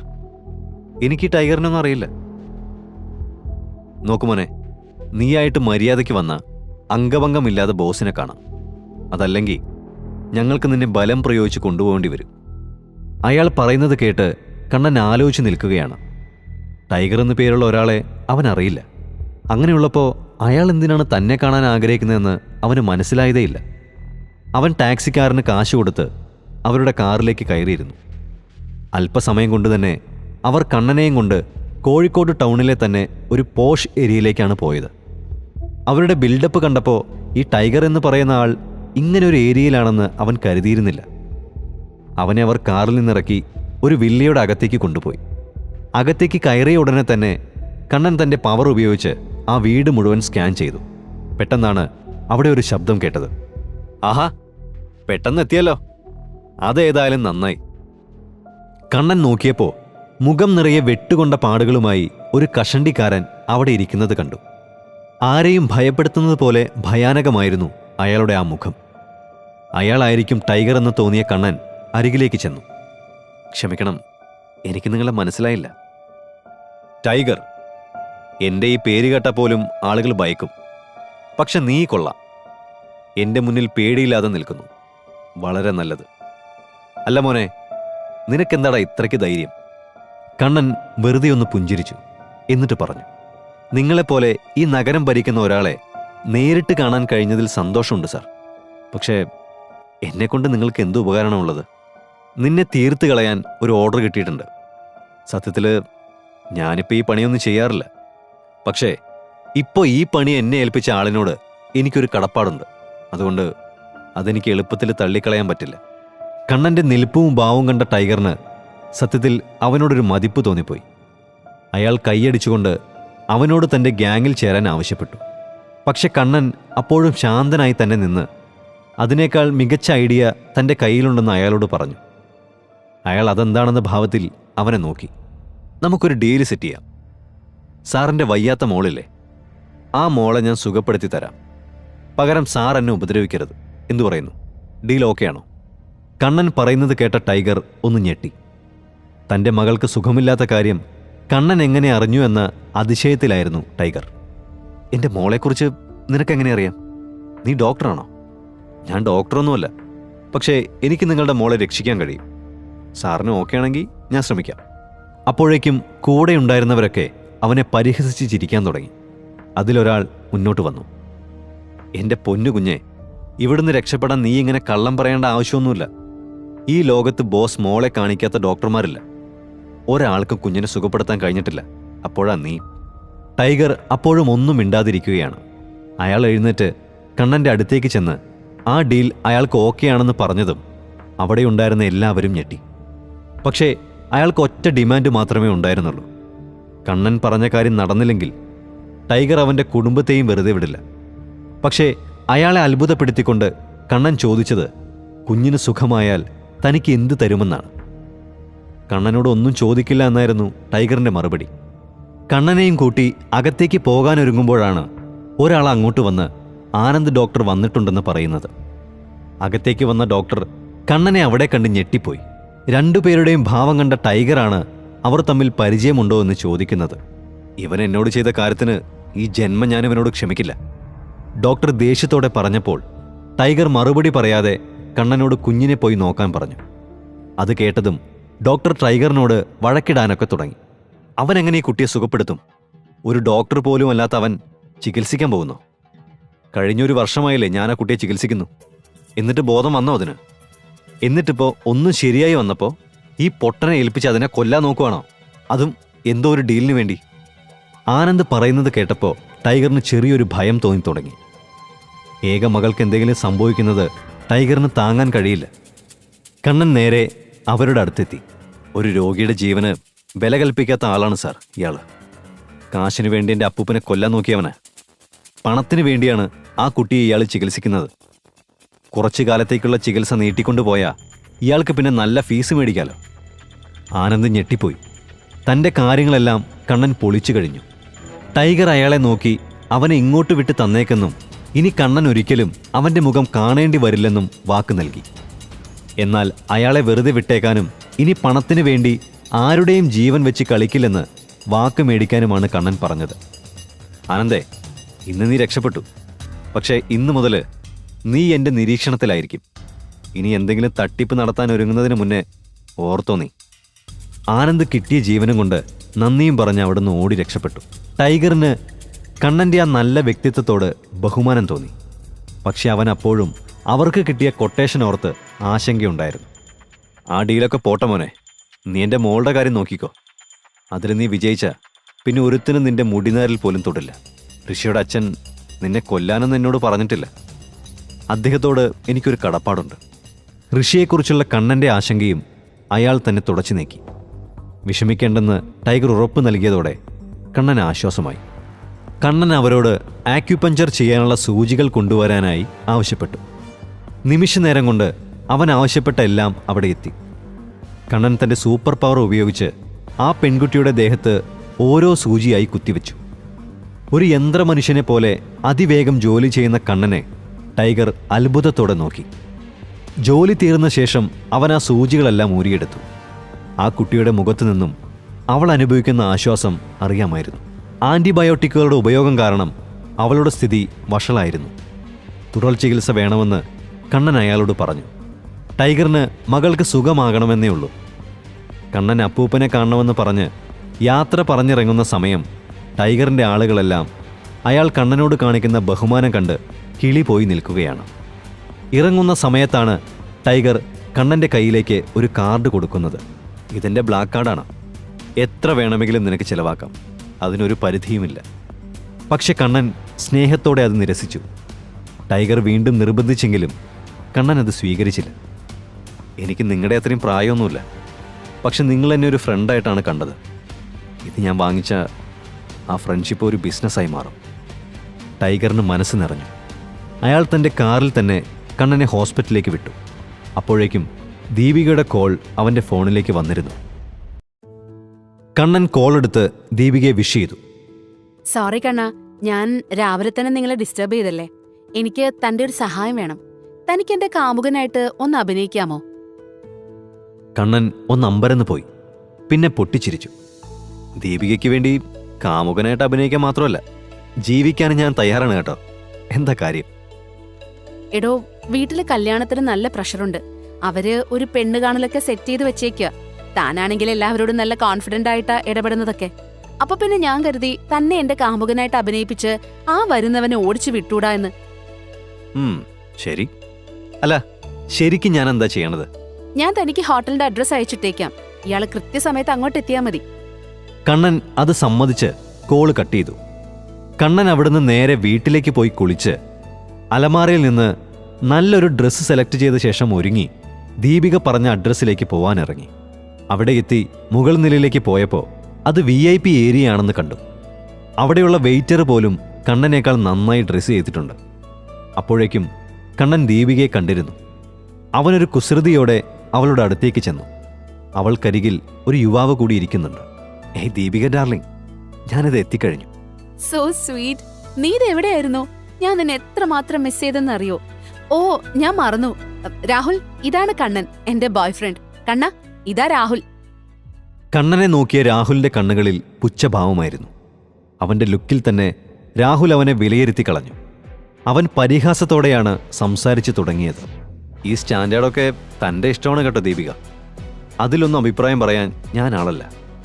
രാഹുൽ, മതി. ഈ വിവേചനമൊന്നും കാണിക്കേണ്ട ആവശ്യമില്ല. നിങ്ങൾ എന്തിനാ അതൊക്കെ നോക്കുന്നത്? ഞാൻ നിന്റെ നല്ലതിന് വേണ്ടിയാണ് ഈ പറയുന്നത്. നോക്ക്, നീ എന്താവശ്യപ്പെട്ടാലും നിന്റെ മുന്നിലെത്തിച്ചു തരാൻ എനിക്ക് കഴിയും. അത് ഓർമ്മയിലിരിക്കട്ടെ. രാഹുൽ പറയുന്നത് കേട്ട ദീപിക ആകെ അസ്വസ്ഥയായി. കണ്ണൻ പക്ഷേ അപ്പോഴേക്കും അവളുടെ രക്ഷയ്ക്കെത്തി. കുറച്ച് കാശുണ്ടെന്ന് കരുതി ഇത്രയ്ക്ക് അഹങ്കാരമൊന്നും വേണ്ട സാർ. ഇങ്ങനെ മര്യാദയില്ലാതെ സംസാരിക്കാനും നിൽക്കരുത്. രാഹുലിന് കണ്ണൻ പറയുന്നത് കേട്ടപ്പോൾ ദേഷ്യം വന്നു. മോനെ കണ്ണ, നിന്റെ ഫിലോസഫിയൊന്നും എനിക്ക് കേൾക്കണ്ട. നീ സമ്പാദിച്ച് വലിയവനാകുമ്പോൾ എന്നെ ഉപദേശിക്കാൻ വാ, കേട്ടല്ലോ. കണ്ണൻ എന്നാൽ ശാന്തനായി തന്നെ അയാളോട് മറുപടി പറഞ്ഞു. ഇയാൾ നന്നാവാനൊന്നും പോണില്ല. രാഹുൽ വർമ്മ ഡയമണ്ട്സ് എന്ന് കേട്ടിട്ടുണ്ടോ? രാഹുൽ ഉണ്ടെന്ന് പറഞ്ഞു. അതിൻ്റെ CEO മിസ് ഋതിക വർമ്മയെക്കുറിച്ച് അറിയാവോ? രാഹുലിന് ദേഷ്യം വന്നു. കണ്ണന് പറയാനുള്ളത് എന്താണെന്ന് വെച്ചാൽ അത് പറയാനാണ് അവൻ ആവശ്യപ്പെട്ടത്. ശരി, ഞാനിപ്പോൾ ഇവിടെ വെച്ച് ഋതികയെ വിളിക്കാം. നിങ്ങളുടെ മുന്നിൽ വെച്ച് തന്നെ സംസാരിക്കാം. എന്നിട്ട് എനിക്ക് അവരുടെ കമ്പനിയിൽ ഒരു ജോലി വേണമെന്ന് പറയുമ്പോൾ അവർ എനിക്കെന്താണ് ഓഫർ ചെയ്യുന്നതെന്ന് നമുക്ക് നോക്കാം. രാഹുലിന് കണ്ണൻ പറയുന്നത് കേട്ട് ചിരിയാണ് വന്നത്. അയാൾ ദീപികയെ വിളിച്ച് അവന് വട്ടാണോ എന്ന് ചോദിക്കാൻ മറന്നില്ല. ഫോണിൽ വിളിച്ച് സംസാരിക്കുമ്പോൾ വിശ്വാസം വരുന്നില്ല എന്നുണ്ടെങ്കിൽ ഒരു കാര്യം ചെയ്യാം, നമുക്ക് ഋതികയെ ഇങ്ങോട്ട് വരുത്താം. എന്തു പറയുന്നു? ഇത് ശരിക്കും വട്ട് തന്നെ. ഇയാൾ ഏതു നേരവും ദിവാസ്വപ്നവും കണ്ട് നടപ്പാണെന്ന് തോന്നുന്നു. എൻ്റെ പൊന്നു ദീപികയെ, നിന്റെ ചോയ്സ് ഭയങ്കര മോശമായിപ്പോയി. ഇതുകൂടി കേട്ടതോടെ കണ്ണൻ തൻ്റെ ഫോണെടുത്ത് രാഹുലിൻ്റെ മുന്നിൽ നിന്ന് തന്നെ ഋതികയ്ക്ക് ഒരു വോയിസ് നോട്ട് അയച്ചു. ഹലോ ഋതിക മാം, എനിക്ക് നിങ്ങളോട് അത്യാവശ്യമായിട്ടൊരു കാര്യം സംസാരിക്കാനുണ്ട്. ഞാനിപ്പോൾ ഒരു ലൊക്കേഷൻ അയക്കാം, ഒന്നിങ്ങോട്ട് വരാമോ? രാഹുൽ വീണ്ടും കണ്ണൻ്റെ മുന്നിൽ ഷോ ഇറക്കാൻ തുടങ്ങി. ദേ നോക്ക്, ഋതിക മേഡം ഇങ്ങോട്ട് വന്നില്ലെങ്കിൽ നീ ഒരിക്കലും മറക്കാത്ത പോലെ നിന്നെ ഞാൻ അപമാനിച്ചു വിടും, മനസ്സിലായോ? കണ്ണൻ അതൊന്നും ശ്രദ്ധിക്കാതെ വെയിറ്ററിനെ വിളിച്ച് ഫുഡ് ഓർഡർ ചെയ്തു. അധികം താമസിയാതെ തന്നെ വാതിൽക്കലേക്ക് എല്ലാവരുടെയും ശ്രദ്ധ ചെന്നപ്പോൾ അവിടെ ഋതിക നിൽപ്പുണ്ടായിരുന്നു. അവൾ നേരെ കണ്ണൻ്റെ നേരെ നടന്നു. എന്നാൽ അവിടെ ദീപികയെ കണ്ടപ്പോൾ അവൾ അത്ഭുതപ്പെട്ടു. ദീപിക, നീ എന്താ ഇവിടെ? ദീപിക എന്തെങ്കിലും മറുപടി പറയുന്നതിന് മുമ്പ് തന്നെ കണ്ണൻ ഇടയ്ക്ക് കയറി. അത് പിന്നെ ദീപികയാണ് എന്നെ വർമ്മ ഗ്രൂപ്പിൽ ചേരാൻ വേണ്ടി പ്രേരിപ്പിക്കുന്നത്. അതുകൊണ്ടാണ് ഞാൻ ഋതിക മേമനെ നേരിട്ട് കണ്ട് സംസാരിക്കാൻ വിളിച്ചത്. കണ്ണൻ പറഞ്ഞത് കേട്ടപ്പോൾ ഋതിക അവനെ സ്നേഹത്തോടെ നോക്കി. ഈ സമയത്താണ് കിളി പാറിക്കൊണ്ടിരിക്കുകയായിരുന്ന രാഹുൽ ഞെട്ടി എഴുന്നേറ്റത്. അവൻ പെട്ടെന്ന് തന്നെ ഋതികയ്ക്ക് നേരെ കൈ നീട്ടി. ഹലോ ഋതിക, ഞാൻ രാഹുൽ, ഹൈക്കോർട്ടിലെ വക്കീലാണ്. നിങ്ങളെപ്പറ്റി ഞാൻ ഒരുപാട് കേട്ടിട്ടുണ്ട്. Nice to meet you. Ritika പക്ഷേ അവനെ വലുതായി ശ്രദ്ധിക്കാൻ പോയില്ല. അവൾ നേരെ കണ്ണൻ്റെ നേരെ ചെന്നു. കണ്ണ, ഒരു മിനിറ്റ്, നമുക്കൊന്ന് പ്രൈവറ്റ് ആയിട്ട് സംസാരിക്കാൻ കഴിയോ? അതിനെന്താ, ഇവരൊക്കെ നമ്മുടെ ആളുകളല്ലേ, ഇവിടുന്ന് സംസാരിക്കാലോ. ഋതിക ഒരു നിമിഷം സംശയിച്ച് നിന്നെങ്കിലും പിന്നീട് കണ്ണൻ്റെ അടുത്തായി ചെന്നിരുന്നു. ഒരു സെലിബ്രിറ്റി കണ്ണൻ്റെ വാക്കുകൾ അനുസരിക്കുന്നതിൻ്റെ അന്താളിപ്പിലായിരുന്നു രാഹുൽ. കണ്ണൻ ഋതികയ്ക്ക് നേരെ മധുരം നീട്ടി. സംസാരിക്കുന്നതിന് മുന്നേ അല്പം മധുരമായാലോ? നല്ല കാര്യങ്ങൾ ചെയ്യുന്നതിന് മുന്നേ മധുരം കഴിക്കണമെന്നാണല്ലോ. ഏയ് അതൊന്നും വേണ്ട, നമുക്ക് ജോലിയുടെ കാര്യം സംസാരിക്കാം. ഞാൻ പറഞ്ഞതുപോലെ തന്നെ എന്ത് സാലറി വേണമെന്ന് കണ്ണൻ പറഞ്ഞോളൂ. മാം പറഞ്ഞാൽ മതി. അത് കേട്ടിട്ട് ഞാൻ ഓക്കെ ആണോ അല്ലേ എന്ന് പറയാം. പ്രതിവർഷം 8 കോടി രൂപ സാലറി, കൂടാതെ ഓരോ ഡീലിനും ബോണസ്, സ്വന്തമായിട്ടൊരു വില്ല അല്ലെങ്കിൽ ഒരു ബെന്റ്ലി കാർ. ഇതാണ് എന്റെ ഡീൽ. കണ്ണൻ നേരെ രാഹുലിന്റെ നേരെ തിരിഞ്ഞു. രാഹുൽ എന്തെങ്കിലും പറഞ്ഞോ? എല്ലാം കേട്ടുകൊണ്ടിരിക്കുകയായിരുന്ന രാഹുൽ ചമ്മലോടെ തലകുനിച്ചു. കണ്ണൻ ഇനി മേലാൽ ദീപികയുടെ പരിസരത്ത് പോലും കണ്ടുപോകരുതെന്ന് പറഞ്ഞതോടെ രാഹുൽ അവിടെ നിന്നും എഴുന്നേറ്റ് പോയി. എന്നാൽ കണ്ണൻ തന്നെ ഉപയോഗിക്കുകയായിരുന്നു എന്ന് മനസ്സിലായ ഋതികയ്ക്ക് ദേഷ്യം വന്നു. ഇങ്ങനൊരു നാടകം കളിക്കാനാണ് നീ എന്നെ ഇങ്ങോട്ടേക്ക് വിളിപ്പിച്ചതെന്ന് ഞാൻ അറിഞ്ഞില്ല. നാടകം കഴിഞ്ഞെങ്കിൽ കോൺട്രാക്ട് സൈൻ ചെയ്യാം. സോറി മാം, ഞാൻ വെറുതെ. വേണ്ട കണ്ണൻ, ഞാൻ എന്റെ വാക്ക് നിറവേറ്റി. നിങ്ങളും അത് ചെയ്യുമെന്ന് ഞാൻ കരുതുന്നു. എന്തൊക്കെ പറഞ്ഞാലും ഒരു വലിയ കമ്പനിയുടെ CEO ആണ് ഋതിക. ബിസിനസ്സിൽ വികാരങ്ങൾക്ക് സ്ഥാനമില്ലെന്ന് അവൾക്കറിയാം. ഋതിക ദേഷ്യപ്പെടുന്നത് കണ്ടപ്പോൾ ദീപിക ഇടപെട്ടു. ഋതിക മാം, സത്യത്തിലെല്ലാം ഞാൻ കാരണമാ സംഭവിച്ചത്. I am sorry. എന്നാൽ കണ്ണൻ പെട്ടെന്ന് അവർക്കിടയിൽ കയറി. ദീപികയ്ക്ക് ഇതുമായി ഒരു ബന്ധവുമില്ല. എന്നാൽ ദീപികയ്ക്ക് ദേഷ്യം കൊണ്ട് കണ്ണു കാണാൻ വയ്യാത്ത അവസ്ഥയിലായിരുന്നു. അതുകൊണ്ട് തന്നെ അവർ പറയുന്നതൊന്നും കേൾക്കാനുള്ള മാനസികാവസ്ഥയിലായിരുന്നില്ല അവൾ. എന്തായാലും നിനക്ക് എന്റെ കമ്പനിയിൽ ജോലി ചെയ്യാൻ താല്പര്യമുണ്ടോ ഇല്ലയോ എന്ന് മാത്രം അറിഞ്ഞാൽ മതി എനിക്ക്. ഋതിക ദേഷ്യത്തോടെ തന്നെ പറഞ്ഞു. ഋതിക ദേഷ്യത്തോടെ തന്റെ ബാഗുമായി അവിടെ നിന്നും നടന്നു. കണ്ണൻ വിളിച്ചിട്ടും അവൾ നിന്നില്ല. ദീപിക ഇരുന്നിടത്ത് വന്നപ്പോൾ എല്ലാം തന്റെ തെറ്റാണെന്നും പറഞ്ഞ് അവളും കരയുകയാണ്. അവളെ ഒരു വിധത്തിൽ പറഞ്ഞ് സമാധാനിപ്പിച്ചു. അടുത്ത ദിവസങ്ങളിലായി കണ്ണൻ ആ വെങ്കല പ്രതിമയിൽ എഴുതിയ കാര്യങ്ങൾ പലതും പരിശീലിച്ചു നോക്കി. അതോടെ ടൈഗറിന്റെ മകൾ ടീനയെ സുഖപ്പെടുത്താനും കഴിഞ്ഞു. ഋതിക അപ്പോഴും അവനോട് ദേഷ്യത്തിൽ തന്നെയാണ്. അവളുടെ പിണക്കം മാറുന്നില്ലെന്ന് കണ്ടപ്പോൾ ഒരു ദിവസം കണ്ണൻ നേരെ അവളുടെ വീട്ടിലേക്ക് ചെന്നു. ഋതിക തന്റെ അച്ഛന്റെ വീൽ ചെയറും തള്ളിക്കൊണ്ടാണ് അങ്ങോട്ടേക്ക് വന്നത്. തൊട്ടുപുറകിൽ അവളുടെ ഭർത്താവും ജ്യോതിഷിയുമായ ഹർഷനുമുണ്ടായിരുന്നു. കണ്ണൻ ഹർഷനെ ശ്രദ്ധിക്കാതെ നേരെ വർമ്മയുടെ അടുത്തേക്കാണ് പോയത്. അവൻ സ്വയം പരിചയപ്പെടുത്തിയപ്പോൾ ഋതികയിൽ നിന്നും തരകനിൽ നിന്നും അറിഞ്ഞ വിവരങ്ങൾ അദ്ദേഹവും പറഞ്ഞു. അദ്ദേഹം ഒരുപാട് പുകഴ്ത്തിയപ്പോൾ കണ്ണൻ വിനയത്തോടെ നിന്നു. കണ്ണൻ സോഫയിലിരുന്നപ്പോൾ എതിർവശത്തായി ഹർഷനുമിരുന്നു. അവർ അങ്ങനെ ഇരിക്കുന്നത് കാണുന്തോറും ഋതികയ്ക്ക് വല്ലാത്ത അസ്വസ്ഥതയുണ്ടായിരുന്നു. കാരണം ഒരിക്കൽ വഴക്കിനിടെ തനിക്ക് കണ്ണനുമായി ബന്ധമുണ്ടെന്ന് അവൾ വിളിച്ചു കൂവിയിരുന്നു. അതുകൊണ്ട് തന്നെ കണ്ണനെ കാണുമ്പോഴേ ഹർഷൻ മുഖം ചുളിക്കുന്നുണ്ടായിരുന്നു. ആ സമയത്താണ് കണ്ണൻ വിചിത്രമായൊരു ശബ്ദം കേട്ടത്. നിങ്ങൾ എന്തെങ്കിലും ശബ്ദം കേട്ടോ? അവരാരും ശബ്ദം കേട്ടിരുന്നില്ല. പക്ഷെ കണ്ണൻ അപ്പോഴും എന്തൊക്കെയോ ശബ്ദങ്ങൾ കേട്ടുകൊണ്ടിരിക്കുകയാണ്. അവൻ മെല്ലെ ഒരു ഭാഗത്തെ ചുമരിൻ്റെ അടുത്തേക്ക് നീങ്ങി. അതിലൊന്ന് മുട്ടിയപ്പോൾ തന്നെ അവിടെ ഒരു രഹസ്യ മുറിയുണ്ടെന്ന് അവന് മനസ്സിലായി. ഈ ചുമരിൻ്റെ പുറകിലൊരു മുറിയുണ്ട്. ആ ശബ്ദം ആ മുറിയിൽ നിന്നാണ് കേൾക്കുന്നത്. പക്ഷെ വർമ്മ അങ്ങനൊരു മുറിയുണ്ടെന്ന കാര്യം ശക്തമായി നിഷേധിച്ചു. ഇത് നിങ്ങൾ പണിത വീടല്ലല്ലോ സാർ, വേറൊരാളിൽ നിന്ന് വാങ്ങിച്ചതല്ലേ. ഒരുപക്ഷെ ഈ രഹസ്യമുറി നിങ്ങളുടെ ശ്രദ്ധയിൽപ്പെടാത്തതായിരിക്കും. കണ്ണൻ അത്രയും പറഞ്ഞുകൊണ്ട് ആ ചുവരിൻ്റെ ഭാഗത്ത് ഒരു ഫ്ലൈയിങ് കിക്ക് കൊടുത്തു. ആ ഒരൊറ്റ കിക്കിൽ തന്നെ ഭിത്തിയിലൊരു വിള്ളലുണ്ടായി. ആ വിള്ളലിൽ നിന്ന് മണ്ണ് നീക്കിയപ്പോൾ അതിൻ്റെ പിന്നിൽ ഒരു രഹസ്യവാതിൽ കാണാൻ കഴിഞ്ഞു. അപ്പോഴേക്കും ഒരു വേലക്കാരൻ വന്ന് ആ വാതിൽ തള്ളി തുറന്നു. കണ്ണനും മറ്റുള്ളവരും ആ മുറിക്കുള്ളിലേക്ക് കടന്നു. ആ മുറിക്ക് ബാക്കിയുള്ള സ്ഥലങ്ങളെ അപേക്ഷിച്ച് തണുപ്പ് കൂടുതലായിരുന്നു. പക്ഷെ ഇത്രയും കാലം അടച്ചുവെച്ച സ്ഥിതിക്ക് ആ മുറിയിൽ നല്ല ചൂടാണ് ഉണ്ടാവേണ്ടിയിരുന്നത്. ഋതികയ്ക്കും വർമ്മയ്ക്കും ഒന്നും മനസ്സിലാവുന്നുണ്ടായിരുന്നില്ല. അവർ ആ കാര്യത്തിന് അത്ര ശ്രദ്ധ കൊടുത്തിരുന്നുമില്ല. കണ്ണൻ ആ മുറിക്കുള്ളിൽ കയറിയ ഉടനെ തന്നെ ഉള്ളിലുള്ള ചുമരിൻ്റെ അടുത്ത് ചെന്ന് അതിലേക്ക് സൂക്ഷിച്ചു നോക്കാൻ തുടങ്ങി. ശേഷം അവൻ അവരോട് ഒരു ഉളിയും ചുറ്റികയും ആവശ്യപ്പെട്ടു. ഋതിക അവനോട് കാര്യം ചോദിച്ചപ്പോൾ അവൻ ആവശ്യം പറഞ്ഞു. എനിക്ക് ചുമര് പൊളിക്കണം, ഇവിടെ എന്തോ വിചിത്രമായ കാര്യമുണ്ട്. വർമ്മ പക്ഷേ കണ്ണനെ സപ്പോർട്ട് ചെയ്താണ് സംസാരിച്ചത്. വേലക്കാരൻ കണ്ണൻ ആവശ്യപ്പെട്ട സാധനങ്ങൾ അവൻ എത്തിച്ചു കൊടുത്തു. അല്പസമയത്തിനുള്ളിൽ തന്നെ കണ്ണൻ ഭിത്തിയിൽ വലിയൊരു ദ്വാരമുണ്ടാക്കിയെടുത്തു. മുറിയിലാകെ പൊടി നിറഞ്ഞു. പെട്ടെന്നാണ് എന്തിലോ കണ്ണുടക്കിയ ഋതിക ഉച്ചത്തിൽ ദൈവത്തെ വിളിച്ചത്. ഋതികയുടെ നിലവിളി കേട്ടതും എല്ലാവരുടെയും ശ്രദ്ധ അങ്ങോട്ടേക്ക് പോയി. അവിടെ ഭിത്തിക്ക് പിന്നിലായി ഒരു വലിയ കണ്ണാടി വെച്ചിരുന്നു. ആ കണ്ണാടി കണ്ടപ്പോൾ തന്നെ എല്ലാവർക്കും ഒരു നെഗറ്റീവ് വൈബ് തോന്നി. എന്നാൽ ഹർഷൻ പെട്ടെന്ന് തന്നെ അല്പം ഗംഗാജലമെടുത്ത് ആ കണ്ണാടിക്ക് നേരെ എറിഞ്ഞു. പക്ഷെ എല്ലാവരെയും അമ്പരിപ്പിച്ചുകൊണ്ട് ആ ജലം കണ്ണാടിയുടെ മുകളിലൂടെ ഒഴുകാതെ അതിനകത്തേക്ക് കയറിപ്പോയി. അച്ഛാ, ഈ എനർജി നല്ല പവർഫുള്ളാണ്. അത്ര എളുപ്പത്തിലൊന്നും ഇവിടം വിട്ട് പോവില്ല. പക്ഷെ വിഷമിക്കണ്ട, ഞാൻ അതിനെ ഇവിടെ നിന്ന് ഓടിച്ചു വിട്ടേക്കാം. വർമ്മ ഭയത്തിൽ ഹർഷനെ നോക്കി. ഹർഷൻ, നീ എന്താന്ന് വെച്ച ചെയ്തോ, പക്ഷെ ആ ശക്തി ഇവിടെ നിന്നും പറഞ്ഞയക്കണം. ഇതുകൊണ്ടായിരിക്കും എനിക്കിങ്ങനെ ഓരോ ചീത്ത കാര്യങ്ങൾ സംഭവിക്കുന്നത്. ഹർഷൻ ഒരു ചെറിയ കല്ലെടുത്ത് എന്തൊക്കെയോ മന്ത്രങ്ങൾ ഉരുവിട്ട ശേഷം ആ കല്ല് കണ്ണാടിക്ക് നേരെ വലിച്ചെറിഞ്ഞുകൊണ്ട് ഇവിടെ നിന്ന് പോകൂ എന്നൊക്കെ അലറി വിളിച്ചു. പക്ഷേ ആ കല്ല് കണ്ണാടിക്കുള്ളിലേക്ക് കയറിപ്പോയി. ഹർഷൻ അമ്പരന്ന് പോയി.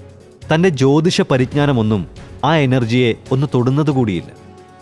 എന്ത് ചെയ്യണമെന്നറിയാതെ അവൻ വീണ്ടും ഒരു കല്ലെടുത്ത് മന്ത്രിച്ചുകൊണ്ട് ആ കണ്ണാടിക്ക് നേരെ എറിഞ്ഞു.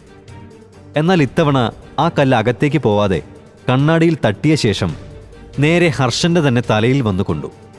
അതോടെ അവൻ നിലത്തേക്ക് വീണു. ആരൊക്കെയോ ചേർന്ന് അവനെ താങ്ങിയെടുത്തു. എന്നാൽ കണ്ണാടിയിൽ നിന്ന് മറ്റൊരു കല്ലുകൂടി വരുന്നത് കണ്ട കണ്ണൻ ഹർഷനെയും പിടിച്ചുകൊണ്ട് നിലത്തേക്കിരുന്നു. ആ കല്ല് നേരെ എതിർവശത്തുള്ള ഭിത്തിയിലിടിച്ച് അവിടെ വലിയൊരു ദ്വാരമുണ്ടായി. കണ്ണൻ ഹർഷനോട് അയാൾ ഓക്കെയാണോ എന്ന് ചോദിച്ചപ്പോൾ അവൻ തലയാട്ടി. എല്ലാവരും പെട്ടെന്ന് ഇവിടെ നിന്ന് പോ! കണ്ണൻ അലറിയപ്പോൾ ഋതിക അവന്റെ കാര്യമോർത്ത് ആശങ്കപ്പെട്ടു. എന്നാൽ തന്നെ ചോദ്യം ചെയ്യാൻ നിൽക്കാതെ പുറത്തേക്ക് പൊക്കോളാനാണ് അവൻ ആവശ്യപ്പെട്ടത്. കണ്ണന്റെ ആത്മവിശ്വാസം കണ്ടപ്പോൾ അവരെല്ലാവരും പുറത്തേക്കിറങ്ങി. കണ്ണൻ പെട്ടെന്ന് തന്നെ ഒരു കറുത്ത തുണിയെടുത്ത് ആ കണ്ണാടി മറയ്ക്കാൻ ശ്രമിച്ചെങ്കിലും ആ കണ്ണാടിയിൽ നിന്ന് വന്ന ശക്തമായ വെളിച്ചം അവനെ ദൂരേക്ക് വലിച്ചെറിഞ്ഞു. കണ്ണൻ വീണതും അവന്റെ ദേഹത്ത് നല്ല മുറിവ് പറ്റി. ആ ദേഷ്യത്തിൽ കണ്ണൻ ആ വെളിച്ചത്തിലേക്ക് തന്നെ ശ്രദ്ധ പതിപ്പിച്ചു. ആ സമയത്ത് കണ്ണാടിയിലെ വെളിച്ചത്തേക്കാൾ ശക്തമായ ഒരു വെളിച്ചം കണ്ണന്റെ കണ്ണിൽ നിന്ന് വരാൻ തുടങ്ങി. ആ വെളിച്ചം കണ്ണാടിയിലേക്ക് എത്തിച്ചേർന്നു. അല്പസമയത്തിനുള്ളിൽ ആ കണ്ണാടി പൊട്ടിച്ചിതറി. അതോടെ കണ്ണൻ ബോധരഹിതനായി നിലത്തേക്ക് വീണു. കുറച്ച് സമയം കഴിഞ്ഞ് കണ്ണൻ കണ്ണു തുറന്നപ്പോൾ അവൻ ഋതികയുടെ മുറിയിലായിരുന്നു. അവന് ചുറ്റുമായി എല്ലാവരും നിൽപ്പുണ്ട്. ഋതിക കണ്ണനോട് അവൻ ഓക്കെയാണോ എന്ന് ചോദിച്ചു. എനിക്ക് കുഴപ്പമില്ല. നിങ്ങളെല്ലാവരും ഓക്കെ അല്ലേ? ഞങ്ങൾക്കാർക്കും ഒരു കുഴപ്പമില്ല. എന്താ അവിടെ സംഭവിച്ചത്? ആ കണ്ണാടി എങ്ങനെയാ പൊട്ടിയത്? അപ്പോഴാണ് കണ്ണൻ കണ്ണാടിയുടെ കാര്യം ഓർത്തത്. അതോടെ അവൻ പരിഭ്രാന്തനായി എഴുന്നേറ്റ് ആ മുറിയിലേക്ക് ഓടി. ഋതിക തടയാൻ ശ്രമിച്ചിട്ടും അവൻ നിന്നില്ല. അവൻ ആ കണ്ണാടിയുമായി നേരെ വർമ്മയുടെ അടുത്തേക്ക് വന്നു. സാറിനിപ്പോൾ ആ നെഗറ്റീവ് എനർജി ഫീൽ ചെയ്യുന്നുണ്ടോ? കണ്ണാടിയിൽ നോക്കിയ വർമ്മയ്ക്ക് ഇപ്പം അങ്ങനെ ഒരു എനർജി ഫീൽ ചെയ്യുന്നില്ലെന്ന് കണ്ടപ്പോൾ അതിശയം തോന്നി. ഋതിക തുറിച്ചു നോക്കുന്നത് കണ്ട് അവൻ അവളോട് കാര്യം തിരക്കി. നിനക്ക് എന്തൊക്കെ പണികൾ അറിയാം? ഇപ്പം വളരെ കുറച്ച് മാത്രമേ അറിയൂ. മാമിന് എന്താ അറിയേണ്ടതെന്ന് പറഞ്ഞാൽ മതി. തമാശ മതിയാക്കിക്കോ.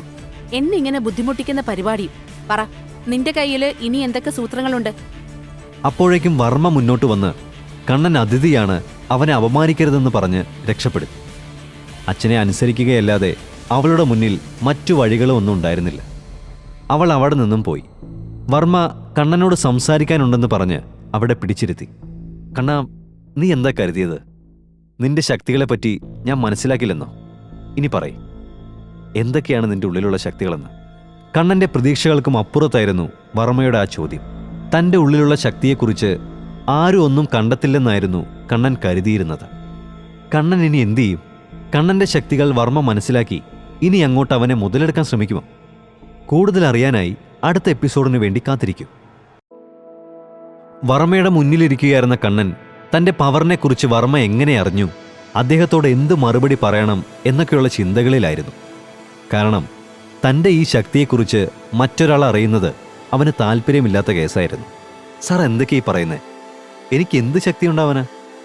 ഞാനിപ്പോൾ ചെയ്തതൊക്കെ പുസ്തകം വായിച്ച് കിട്ടിയ അറിവുകൾ മാത്രമാണ്. വർമ്മയ്ക്ക് കണ്ണൻ പറഞ്ഞത് അത്ര വിശ്വാസമായിട്ടൊന്നും ഉണ്ടായിരുന്നില്ല. പക്ഷെ അതിനെക്കുറിച്ച് കൂടുതൽ ചോദിച്ച് കണ്ണനെ ബുദ്ധിമുട്ടിക്കണ്ട എന്ന് അയാൾ തീരുമാനിച്ചു. കാരണം കണ്ണനെ അയാൾക്ക് ആവശ്യമുണ്ടായിരുന്നു. കണ്ണൻ അത് പറഞ്ഞില്ലെങ്കിൽ സാരമില്ല, നിങ്ങൾ ഞങ്ങളെ ഒരുപാട് സഹായിച്ചു, അതിന് പകരമായിട്ട് തനിക്ക് വേണ്ടി ഞങ്ങൾക്ക് എന്തെങ്കിലും ചെയ്യണം. അതും പറഞ്ഞ് അദ്ദേഹം കണ്ണൻ്റെ നേർക്ക് വലിയൊരു തുക എഴുതിയ ചെക്ക് വെച്ച് നീട്ടി. അതിലെ തുക കണ്ട കണ്ണൻ ഒന്ന് ഞെട്ടി. പക്ഷെ ആ ചെക്ക് താനിപ്പോൾ സ്വീകരിച്ചാൽ തൻ്റെ ജീവിതം പിന്നെ വർമ്മയുടെ കീഴിലാവുമെന്ന് അവനറിയാമായിരുന്നു. പണത്തിന് വേണ്ടിയൊന്നുമല്ല സർ ഞാനത് ചെയ്തത്. അതുകൊണ്ട് എനിക്ക് ഈ കാശ് വേണ്ട. ഇനി എന്തെങ്കിലും തന്നേ മതിയാവുന്നുണ്ടെങ്കിൽ എനിക്ക് ആ വെങ്കലത്തിൻ്റെ കണ്ണാടി മതി. അത് കേട്ടപ്പോൾ വർമ്മയ്ക്ക് കൗതുകമായി. അയാൾ അതെടുത്തോളാൻ പറഞ്ഞതിൻ്റെ കൂട്ടത്തിൽ തന്നെ കണ്ണൻ അത് വെച്ച് എന്താണ് ചെയ്യാൻ പോകുന്നതെന്ന് കൂടി ചോദിച്ചു. അതൊന്നുമില്ല സർ, ഞാനത് വീട്ടിൽ വെക്കും. അത് നിങ്ങളുടെ വീട്ടിൽ വെച്ചത് ആരാണെന്നറിയണം. കാരണം അത് വെച്ചത് നിങ്ങളെ കൊല്ലാനായിട്ടാണ്. കണ്ണൻ്റെ വാക്കുകൾ കേട്ട വർമ്മ ഒന്നിരുത്തി ചിന്തിച്ചു. ഉടനെ തന്നെ അയാൾ ഋതികയെ അങ്ങോട്ടേക്ക് വിളിച്ചു വരുത്തി. ഋതിക, നമ്മുടെ വീട്ടിൽ ഈ കണ്ണാടി കൊണ്ടുവച്ചത് ആരാണെന്നറിയണം. അത് എത്രയും പെട്ടെന്ന് തന്നെ കണ്ടെത്തണം. പിന്നെ അതുപോലെ തന്നെ കണ്ണനെ നമ്മുടെ കമ്പനിയിലെ സീനിയർ ടെസ്റ്റർ പോസ്റ്റിലേക്ക് മാറ്റിക്കൊണ്ട് ഒരു കോൺട്രാക്ട് തയ്യാറാക്കി തരൂ. ഞാൻ കണ്ണനോട് ഇതിനെപ്പറ്റി നേരത്തെ തന്നെ സംസാരിച്ചിരുന്നതാ. പക്ഷേ കണ്ണൻ എന്റെ കൂടെ ജോലി ചെയ്യാൻ താല്പര്യമില്ല പോലും. ഋതിക പറഞ്ഞത് കേട്ടപ്പോൾ കണ്ണന്റെ ചുണ്ടിലൊരു പുഞ്ചിരി വിടർന്നു. അവൻ ഇരുന്നിടത്ത് നിന്ന് എഴുന്നേറ്റ് ഋതികയുടെ അടുത്തേക്ക് ചെന്നു. ഋതിക മാം, ഞാൻ പറഞ്ഞത് നിങ്ങളോടൊപ്പം ജോലി ചെയ്യാൻ താല്പര്യമില്ല എന്നല്ല, നിങ്ങൾക്ക് വേണ്ടി ജോലി ചെയ്യാൻ താല്പര്യമില്ലെന്നാ. കണ്ണന്റെ വാക്കുകൾ കേട്ട് ആ വലയിൽ വീഴാൻ ഋതിക തയ്യാറല്ലായിരുന്നു. അവൻ അവളെ അത്രയേറെ ദേഷ്യം പിടിപ്പിച്ചു. എടോ, തനിക്ക് വല്ലതും പറയാനുണ്ടെങ്കിൽ അത് വ്യക്തമായിട്ട് പറ. ഒരുമിച്ച് ജോലി ചെയ്യുന്നതിൽ എന്താ തെറ്റ്? ഇനി നിങ്ങൾക്ക് ഞങ്ങളുടെ കമ്പനിയുടെ ഷെയർ ആണോ തനിക്ക് വേണ്ടത്? ഇപ്പൊ തന്നെ വർമ്മ ഗ്രൂപ്പിന് കണ്ടമാനം ഷെയർ ഹോൾഡേഴ്സ് ഉണ്ട്. ആ ഒരു കൂട്ടത്തിന്റെ ഭാഗമാവാൻ എനിക്ക് താല്പര്യമില്ല. എനിക്ക് സ്വന്തമായി ഒരു ജ്വല്ലറി ഷോപ്പ് തുടങ്ങണം. ആ കമ്പനിയിൽ നിങ്ങളും ഒരു ഇൻവെസ്റ്റർ ആകണമെന്നാണ് എൻ്റെ ആഗ്രഹം. കണ്ണൻ തമാശ പറയുവാണെന്നാണ് ഋതിക കരുതിയിരുന്നത്. അവൾ അവനോട് ദേഷ്യപ്പെട്ടു. ഒരു കമ്പനി തുടങ്ങാൻ എത്ര കാശ് വേണമെന്ന് നിനക്കറിയോ? നിനക്കാണെങ്കിൽ ഒരു കമ്പനി നടത്തിക്കൊണ്ടു പോകാനുള്ള എക്സ്പീരിയൻസ് പോലും ഇല്ല. താൻ ഇത്രയും വലിയൊരു റിസ്ക് എടുക്കുന്നതിനോട് ഞങ്ങൾക്ക് വലിയ താല്പര്യമില്ല. എന്തെങ്കിലും നഷ്ടങ്ങൾ വന്നാലോ? ഒരു നഷ്ടം ഉണ്ടാവില്ലെന്നേ. എൻ്റെ കഴിവിൽ എനിക്ക് നല്ല വിശ്വാസമുണ്ട്. മേഡത്തിന് വിശ്വാസം ഇല്ലെങ്കിൽ കുഴപ്പമില്ല, ഞാൻ വേറെ ആരെങ്കിലും അന്വേഷിച്ച് കണ്ടെത്തും. കണ്ണൻ്റെ ആ അഹങ്കാരം കണ്ട് ഋതികയ്ക്ക് ദേഷ്യം കനത്തു തുടങ്ങി. അവളുടെ അഭിപ്രായത്തിൽ കണ്ണന് വലിയ സോഷ്യൽ സ്റ്റാറ്റസ് ഒന്നുമില്ല. എന്നിട്ടാണ് അവൻ ഇങ്ങനെയൊക്കെ സംസാരിക്കുന്നത്. ഞാൻ നിനക്ക് സമ്മതം തന്നു എന്ന് തന്നെ ഇരിക്കട്ടെ, ലാഭവിഹിതം എത്ര പെർസെന്റേജ് വരും? ഇത്രയും കാര്യങ്ങൾ നിനക്ക് നന്നായിട്ട് അറിയാമെങ്കിൽ ഉറപ്പായിട്ടും ഈ പ്രോഫിറ്റ് ഷെയറിംഗും തീരുമാനിച്ചു കാണുമല്ലോ. ഉവ്വ്, നമ്മുടെ ലാഭവിഹിതം 60-40 ആയിരിക്കും. 60% എനിക്കും 40% നിങ്ങൾക്കും.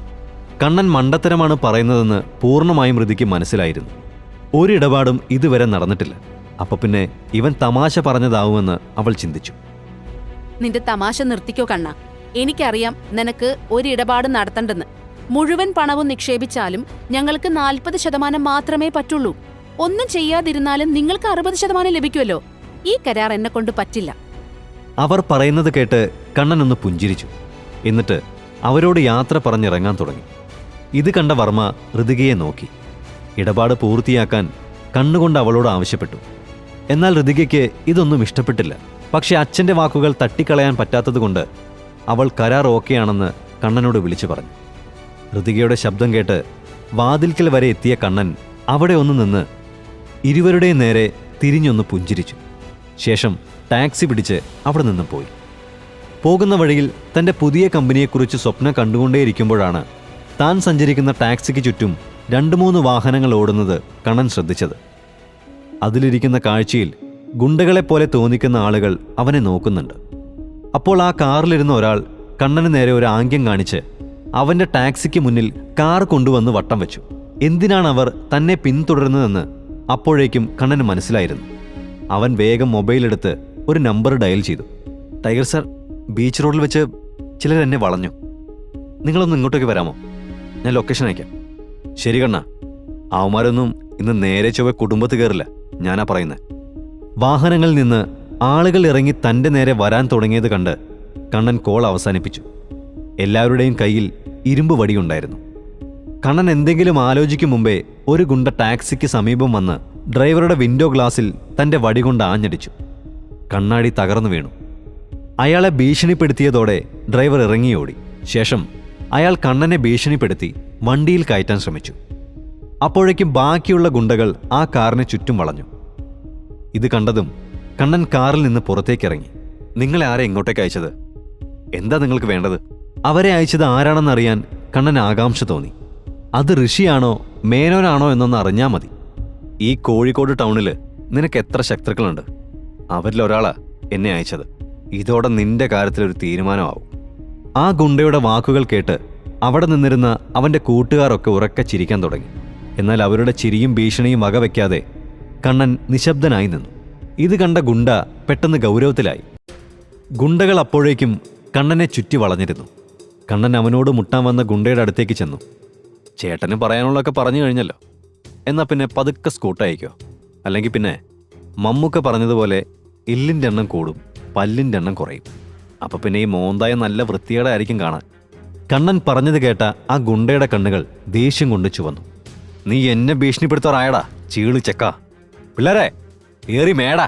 അയാളുടെ ഉത്തരവ് കിട്ടിയതും കൂട്ടാളികൾ കണ്ണനെ വളഞ്ഞു. ടൈഗറിനെ കാത്തിരുന്നിട്ട് കാര്യമില്ലെന്ന് അവന് മനസ്സിലായി. ഇതിനിടെ ഒരു ഗുണ്ട അവനെ ആക്രമിക്കാനായി വന്നു.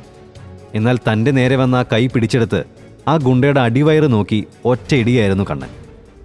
അയാളുടെ അലർച്ച അവിടെ മുഴങ്ങി. കണ്ണൻ്റെ സൂപ്പർ പവർ കൂടിക്കൊണ്ടേയിരുന്നു. ഒരു പ്രാക്ടീസും ഇല്ലാതിരുന്നിട്ടും അവൻ്റെ ഒരിടിക്ക് പോലും നല്ല ശക്തിയുണ്ട്. കണ്ണനെ ഭീഷണിപ്പെടുത്തിയവൻ അന്തം വിട്ട് നിൽപ്പുണ്ട്. പെട്ടെന്ന് തന്നെ ബോധം വീണ്ടെടുത്ത അവൻ അലറി, പിടിയടാ അവനെ. അതോടെ ഗുണ്ടകളെല്ലാം വടിയുമായി കണ്ണനെ ആക്രമിച്ചു തുടങ്ങി. കണ്ണൻ അത്രയും ശ്രദ്ധയോടെ ഇരുന്നതിനാൽ തന്നെ തിരിച്ചും ആക്രമിച്ചു തുടങ്ങി. അവൻ്റെ കൈകൊണ്ട് അടി കിട്ടിയവർക്ക് ഇരുമ്പ് റോഡ് കൊണ്ട് അടി കിട്ടിയതുപോലെ ഉണ്ടായിരുന്നു. ചിലരൊക്കെ അവൻ്റെ ഒരു പഞ്ചിൽ തന്നെ വീണുപോയി. അവനും ചില്ലറ പരിക്കുകളൊക്കെ പറ്റിയെങ്കിലും വിട്ടുകൊടുക്കാൻ തയ്യാറായില്ല. അവസാനം അവൻ്റെ കൈക്കരുത്തിന് മുന്നിൽ നേതാവ് മാത്രം വീഴാതെ ബാക്കിയായി. അതോടെ അയാൾ കണ്ണൻ്റെ മുന്നിൽ നിന്ന് വിറച്ചു. എൻ്റെ അടുത്തേക്ക് വരരുത്, അത് നിനക്ക് നല്ലതിനല്ല, മര്യാദയ്ക്ക് ഇവിടുന്ന് പൊക്കോ നീ. കണ്ണന് ചിരി വന്നുപോയി. ഇപ്പോഴും ഭീഷണിക്ക് ഒരു കുറവുമില്ല. കണ്ണൻ ആ ഗുണ്ടയുടെ അടുത്തേക്ക് വരുംതോറും അയാൾ പിന്നോട്ട് പോയിക്കൊണ്ടിരുന്നു. കണ്ണൻ അവൻ്റെ അടുത്തെത്തി കൈ ഓങ്ങിയപ്പോഴേക്കും മാന്യമായി വസ്ത്രം ധരിച്ച ഒരു മധ്യവയസ്കൻ അവിടെ എത്തി.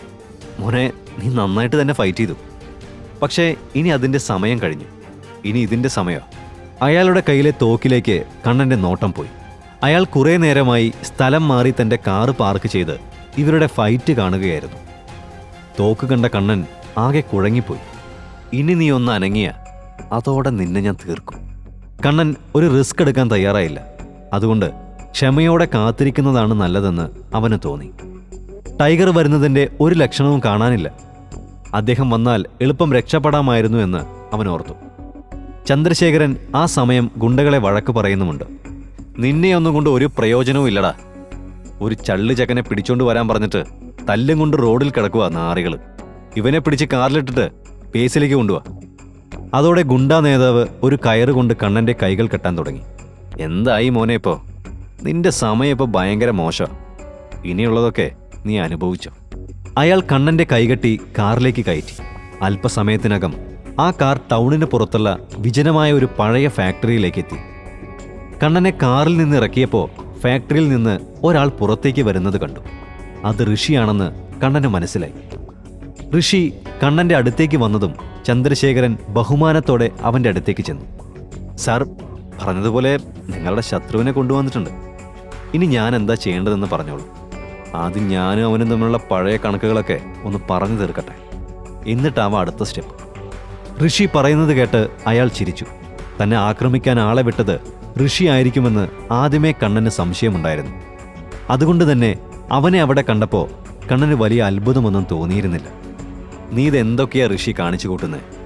അന്നത്തെ പാർട്ടിയിൽ അങ്ങനെയൊക്കെ സംഭവിച്ചതിനാണോ നീ ഇപ്പോൾ ഇമ്മാതിരി പരിപാടിയൊക്കെ കാണിക്കുന്നത്? ഋഷിക്ക് ദേഷ്യം വന്നു. അന്നവൻ അനുഭവിച്ച അപമാനം അത്ര പെട്ടെന്നൊന്നും മറക്കാൻ കഴിയുന്ന ഒന്നായിരുന്നില്ല. ആ സംഭവം തന്നെയായിരുന്നു അവനെ കൊണ്ട് ഇതൊക്കെ ചെയ്യിപ്പിച്ചത്. നിനക്കെന്താ വേണ്ടത്? അതിനു പകരം നിനക്കെൻ്റെ കയ്യും കാലും ഒടിച്ച് പ്രതികാരം ചെയ്യണം. ഋഷി കോപം കൊണ്ട് കത്തി നിൽക്കുകയാണ്. അതേടാ, പക്ഷെ നിനക്ക് ഞാനൊരു ഓഫർ തരാം. എനിക്കൊരു വീഡിയോ വേണം. നീ എൻ്റെ മുന്നിൽ മുട്ടുകുത്തിയിരുന്ന് എൻ്റെ ഷൂ നക്കി എന്നോട് മാപ്പ് ചോദിക്കുന്ന വീഡിയോ. എങ്കിൽ നിന്നെ ഞാൻ ജീവനോടെ വിട്ടേക്കാം. ഋഷി പറയുന്നത് കേട്ട് കണ്ണന് ദേഷ്യം വന്നു. അത് നീ സ്വപ്നം കണ്ടാൽ മതി ഋഷി, ഒരിക്കലും നടക്കാൻ പോവാത്ത കാര്യമാണത്. ഋഷിക്ക് അതോടെ വാശി കയറി. അവൻ ചന്ദ്രശേഖരനെ നോക്കി. എന്നാ പിന്നെ നീ ചത്തൊടുങ്ങാൻ റെഡി ആയിക്കോ കണ്ണ. ചന്ദ്രശേഖര, ഇവനെ വെട്ടിയറിഞ്ഞ് പട്ടികൾക്കിട്ട് കൊടുക്ക്. പക്ഷെ അതിനു മുമ്പ് ഇനിയൊരു ജന്മം ഉണ്ടായ അന്ന് പോലും എൻ്റെ നേരം വരാൻ ചിന്തിക്കാത്ത തരത്തിൽ ടോർച്ചർ ചെയ്യണവനെ. ചന്ദ്രശേഖരൻ പോക്കറ്റിൽ നിന്ന് ഒരു ഷോക്ക് ടോർച്ച് എടുത്ത് കണ്ണൻ്റെ അടുത്തേക്ക് നടന്നപ്പോഴാണ് ഒരു പൊട്ടിത്തെറി നടന്നത്. എല്ലാവരും ഞെട്ടലോടെ ആ സ്ഫോടനം നടന്ന ഭാഗത്തേക്ക് നോക്കി. ആ സമയത്താണ് ഒരു കാർ ആ ഫാക്ടറിയുടെ മതിലിലിടിച്ച് തകർന്നുകൊണ്ട് അകത്തേക്ക് വന്നത്. അതിൽ നിന്ന് ടൈഗർ പുറത്തേക്കിറങ്ങി. അയാൾ അലറി, ആരെങ്കിലും അവൻ്റെ മേലെ കൈവച്ചാ അവനെ ഞാൻ കോഴിക്കോട് ടൗണിൽ കെട്ടിത്തൂക്കും. ചന്ദ്രശേഖരൻ ആകെ വിറച്ചു. ടൈഗർ എങ്ങനെയാണ് ആ സമയം അവിടെ എത്തിയതെന്ന് അയാൾക്ക് മനസ്സിലായില്ല. അയാൾ പെട്ടെന്ന് തന്നെ ടൈഗറിന്റെ അടുത്തേക്ക് ചെന്ന് അദ്ദേഹം എന്താ ഇവിടെയെന്ന് ചോദിച്ചു. ടൈഗർ പക്ഷേ ആ ചോദ്യം കേട്ടതായി പോലും നടിച്ചില്ല. ആരാ കണ്ണനെ ഇങ്ങോട്ടേക്ക് കൊണ്ടുവന്നത്? ചന്ദ്രശേഖരൻ അപ്പോൾ തന്നെ തനിക്ക് കിട്ടിയ ഡീലിനെക്കുറിച്ച് അദ്ദേഹത്തോട് പറഞ്ഞു. പറഞ്ഞു തീർന്നതും ടൈഗറിന്റെ കൈ അയാളുടെ മുഖത്ത് പതിഞ്ഞു. ആ ശബ്ദം ആ ഫാക്ടറിയുടെ മുറ്റത്ത് പ്രതിധ്വനിച്ചു.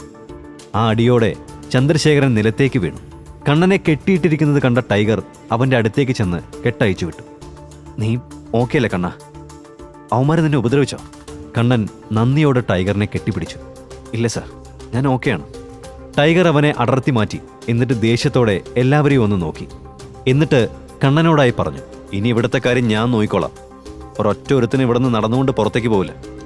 അയാളുടെ കണ്ണുകൾ കോപം കൊണ്ടെരിഞ്ഞു. ടൈഗർ ദേഷ്യത്തോടെ ചന്ദ്രശേഖരന്റെ അടുത്തേക്ക് ചെന്നു.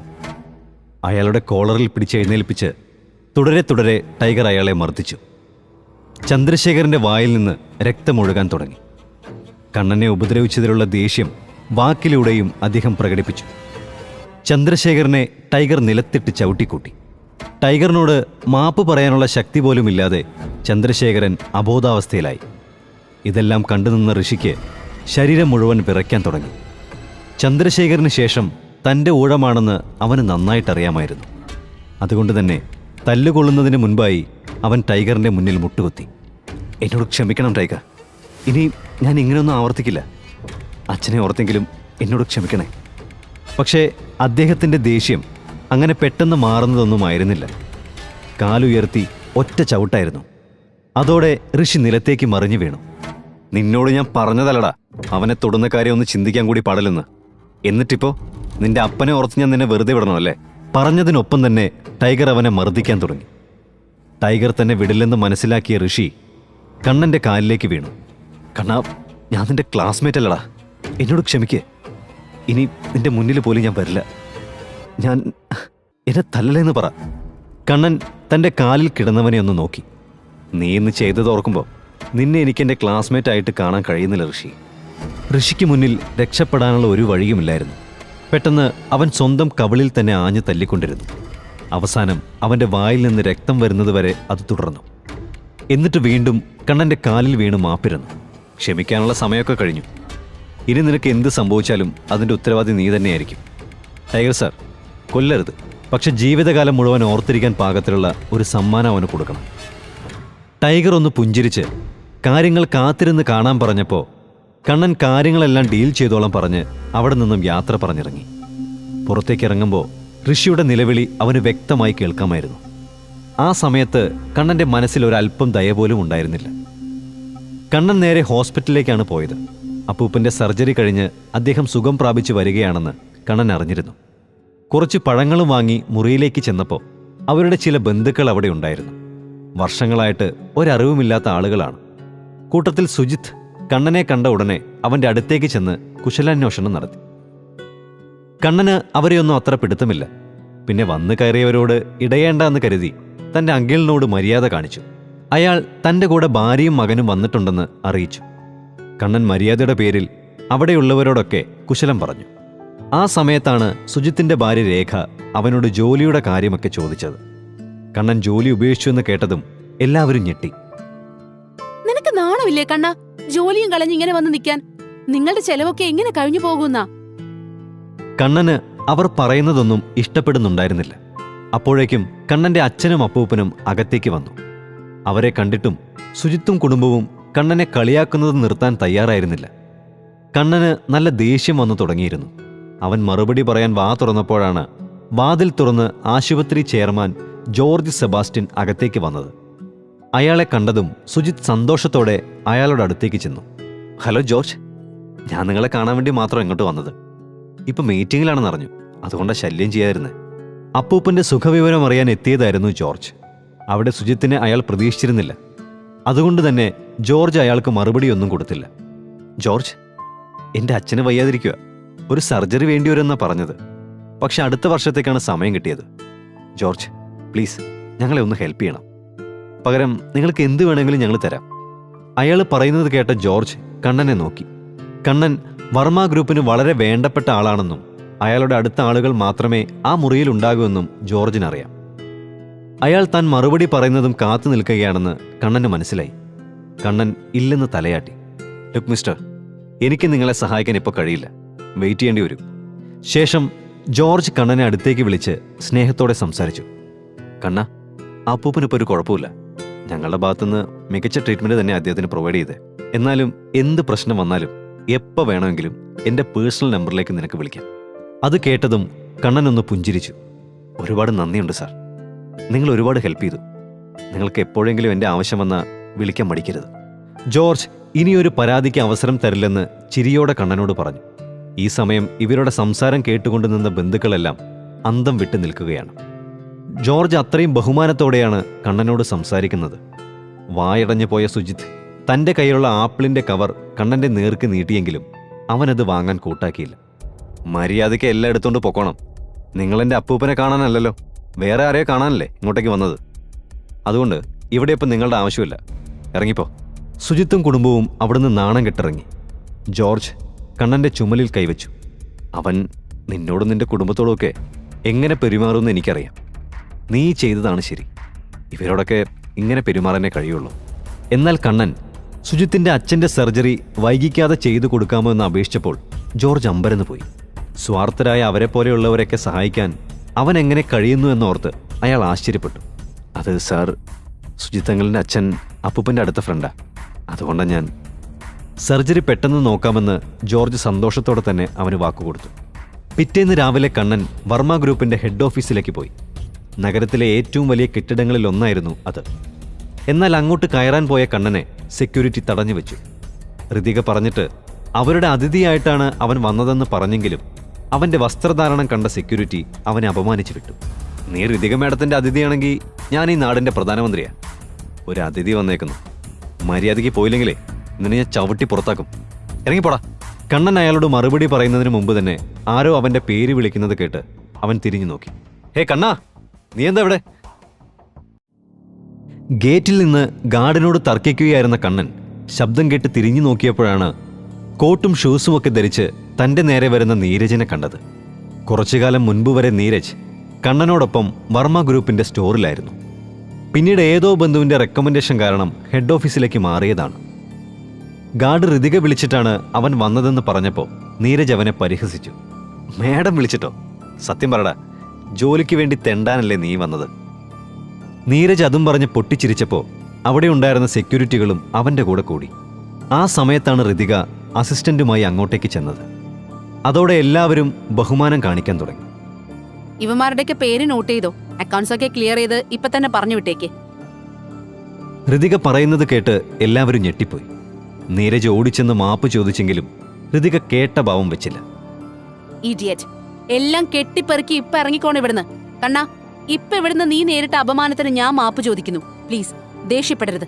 കുഴപ്പമില്ല മാം തന്നെ പറഞ്ഞു തീർത്തല്ലോ. കണ്ണന് ദേഷ്യമൊന്നുമില്ല എന്ന് കണ്ടപ്പോൾ ഋതികയ്ക്ക് സമാധാനമായി. എന്നാൽ നീരജാണെങ്കിൽ കാൽക്കീഴിൽ നിന്ന് മണ്ണൊലിച്ചു പോകുന്നതിൻ്റെ അമ്പരപ്പിലായിരുന്നു. അപ്പോഴും അവൻ ഓടിച്ചെന്ന് കണ്ണൻ്റെ കയ്യിൽ പിടിച്ച് നടന്നതിനൊക്കെ മാപ്പി ചോദിച്ച് അപേക്ഷിച്ചു. പക്ഷെ കണ്ണനാണെങ്കിൽ അതൊന്നും ശ്രദ്ധിക്കാതെ അവൻ്റെ കൈ വിടുവിച്ചു. നിനക്ക് ഈ കിട്ടിയത് അർഹതപ്പെട്ടതാ, സഹിച്ചോ. കണ്ണൻ ആരെയും ശ്രദ്ധിക്കാതെ ഋതികയ്ക്കൊപ്പം ഓഫീസിലേക്ക് പോയി. അകത്ത് കയറിയ ഋതിക കസേരയിൽ ഇരുന്നതിനൊപ്പം തന്നെ കണ്ണനോടും ഇരിക്കാൻ പറഞ്ഞു. ആ സമയത്താണ് കാപ്പി ഉണ്ടാക്കുന്ന ദീപികയെ കണ്ണൻ കണ്ടത്. ഏയ് ദീപിക, താനാണോ കാപ്പി ഉണ്ടാക്കുന്നേ? ഇവിടെ ഇരുന്നേ, കാപ്പി ഞാനുണ്ടാക്കാം. ദീപിക എന്തെങ്കിലും പറയുന്നതിന് മുന്നേ തന്നെ കണ്ണൻ ദീപികയുടെ അടുത്തേക്ക് ചെന്ന് കോഫി മഗ് കയ്യിൽ വാങ്ങി. എന്തോ എല്ലാം കണ്ടപ്പോൾ ഋതികയ്ക്ക് കണ്ണനോട് ദേഷ്യവും ഉള്ളിൻ്റെ ഉള്ളിൽ ദീപികയുടെ ഒരു അസൂയയും തോന്നി. മനസ്സുകൊണ്ട് ഋതിക കണ്ണനെ സ്നേഹിച്ചു തുടങ്ങിയിരുന്നു.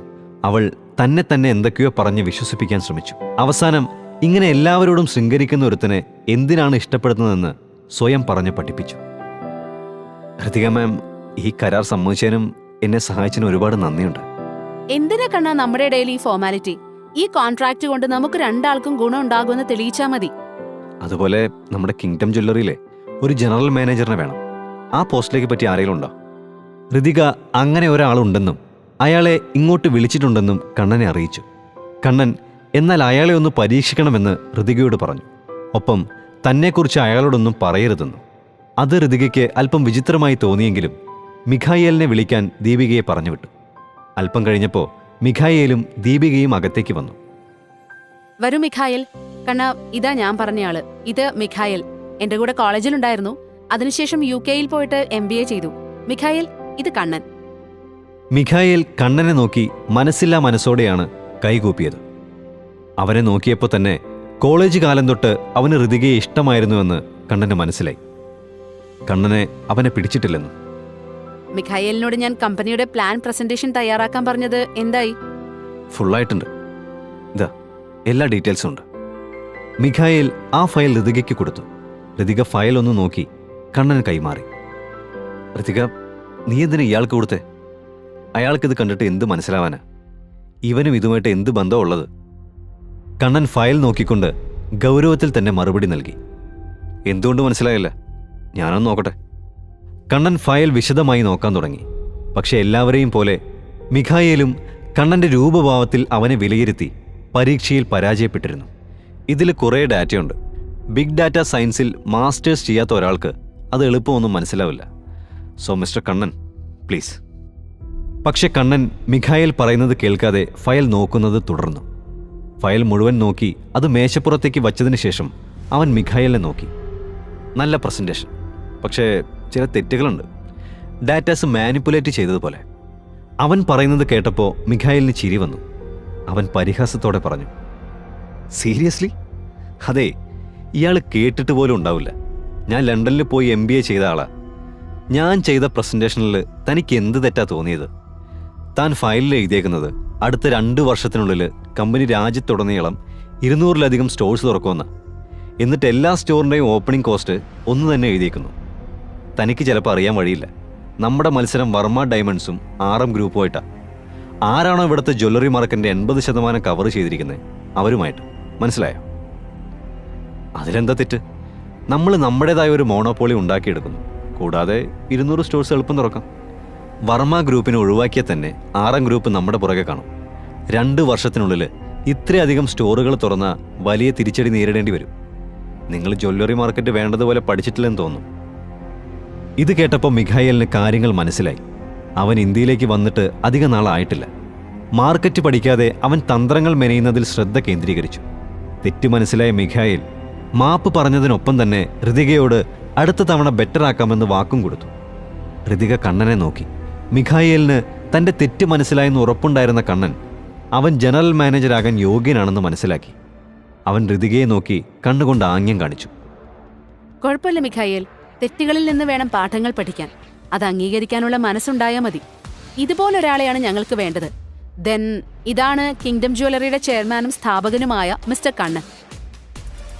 താൻ ഇത്രയും നേരം നിസ്സാരനായി കണ്ട ആളാണ് തൻ്റെ മേലധികാരിയാണെന്നറിഞ്ഞ മിഖായേൽ ആകെ അമ്പരന്ന് പോയി. അതോടെ അവൻ്റെ സമീപനം തന്നെ മാറിപ്പോയി. സോറി സർ, ഇനി മുതൽ ഞാൻ ശ്രദ്ധിച്ചോളാം. താങ്കൾക്ക് വേണ്ടി വർക്ക് ചെയ്യുന്നതിൽ ഒരുപാട് സന്തോഷമുണ്ട്. ഇത് കേട്ട കണ്ണൻ എഴുന്നേറ്റ് മിഖായേലിന് കൈ കൊടുത്തു. കമ്പനിക്ക് ഒരുപാട് പ്രശ്നങ്ങൾ ഫേസ് ചെയ്യേണ്ടി വരും. എൻ്റെ വിശ്വാസം മിഖായേൽ ഇല്ലാതാക്കില്ല എന്നാണ് എൻ്റെ വിശ്വാസം. ഇത്രയും പറഞ്ഞ് കണ്ണൻ ഋതികയ്ക്ക് നേരെ തിരിഞ്ഞു. അപ്പോൾ ജനറൽ മാനേജറിനെ കിട്ടി. ഇനി കമ്പനി തുടങ്ങാൻ എനിക്ക് ഒരാളെ കൂടി വേണം. ശേഷം കണ്ണൻ ദീപികയ്ക്ക് നേരെ തിരിഞ്ഞ് അവളോടൊന്ന് പുഞ്ചിരിച്ചു.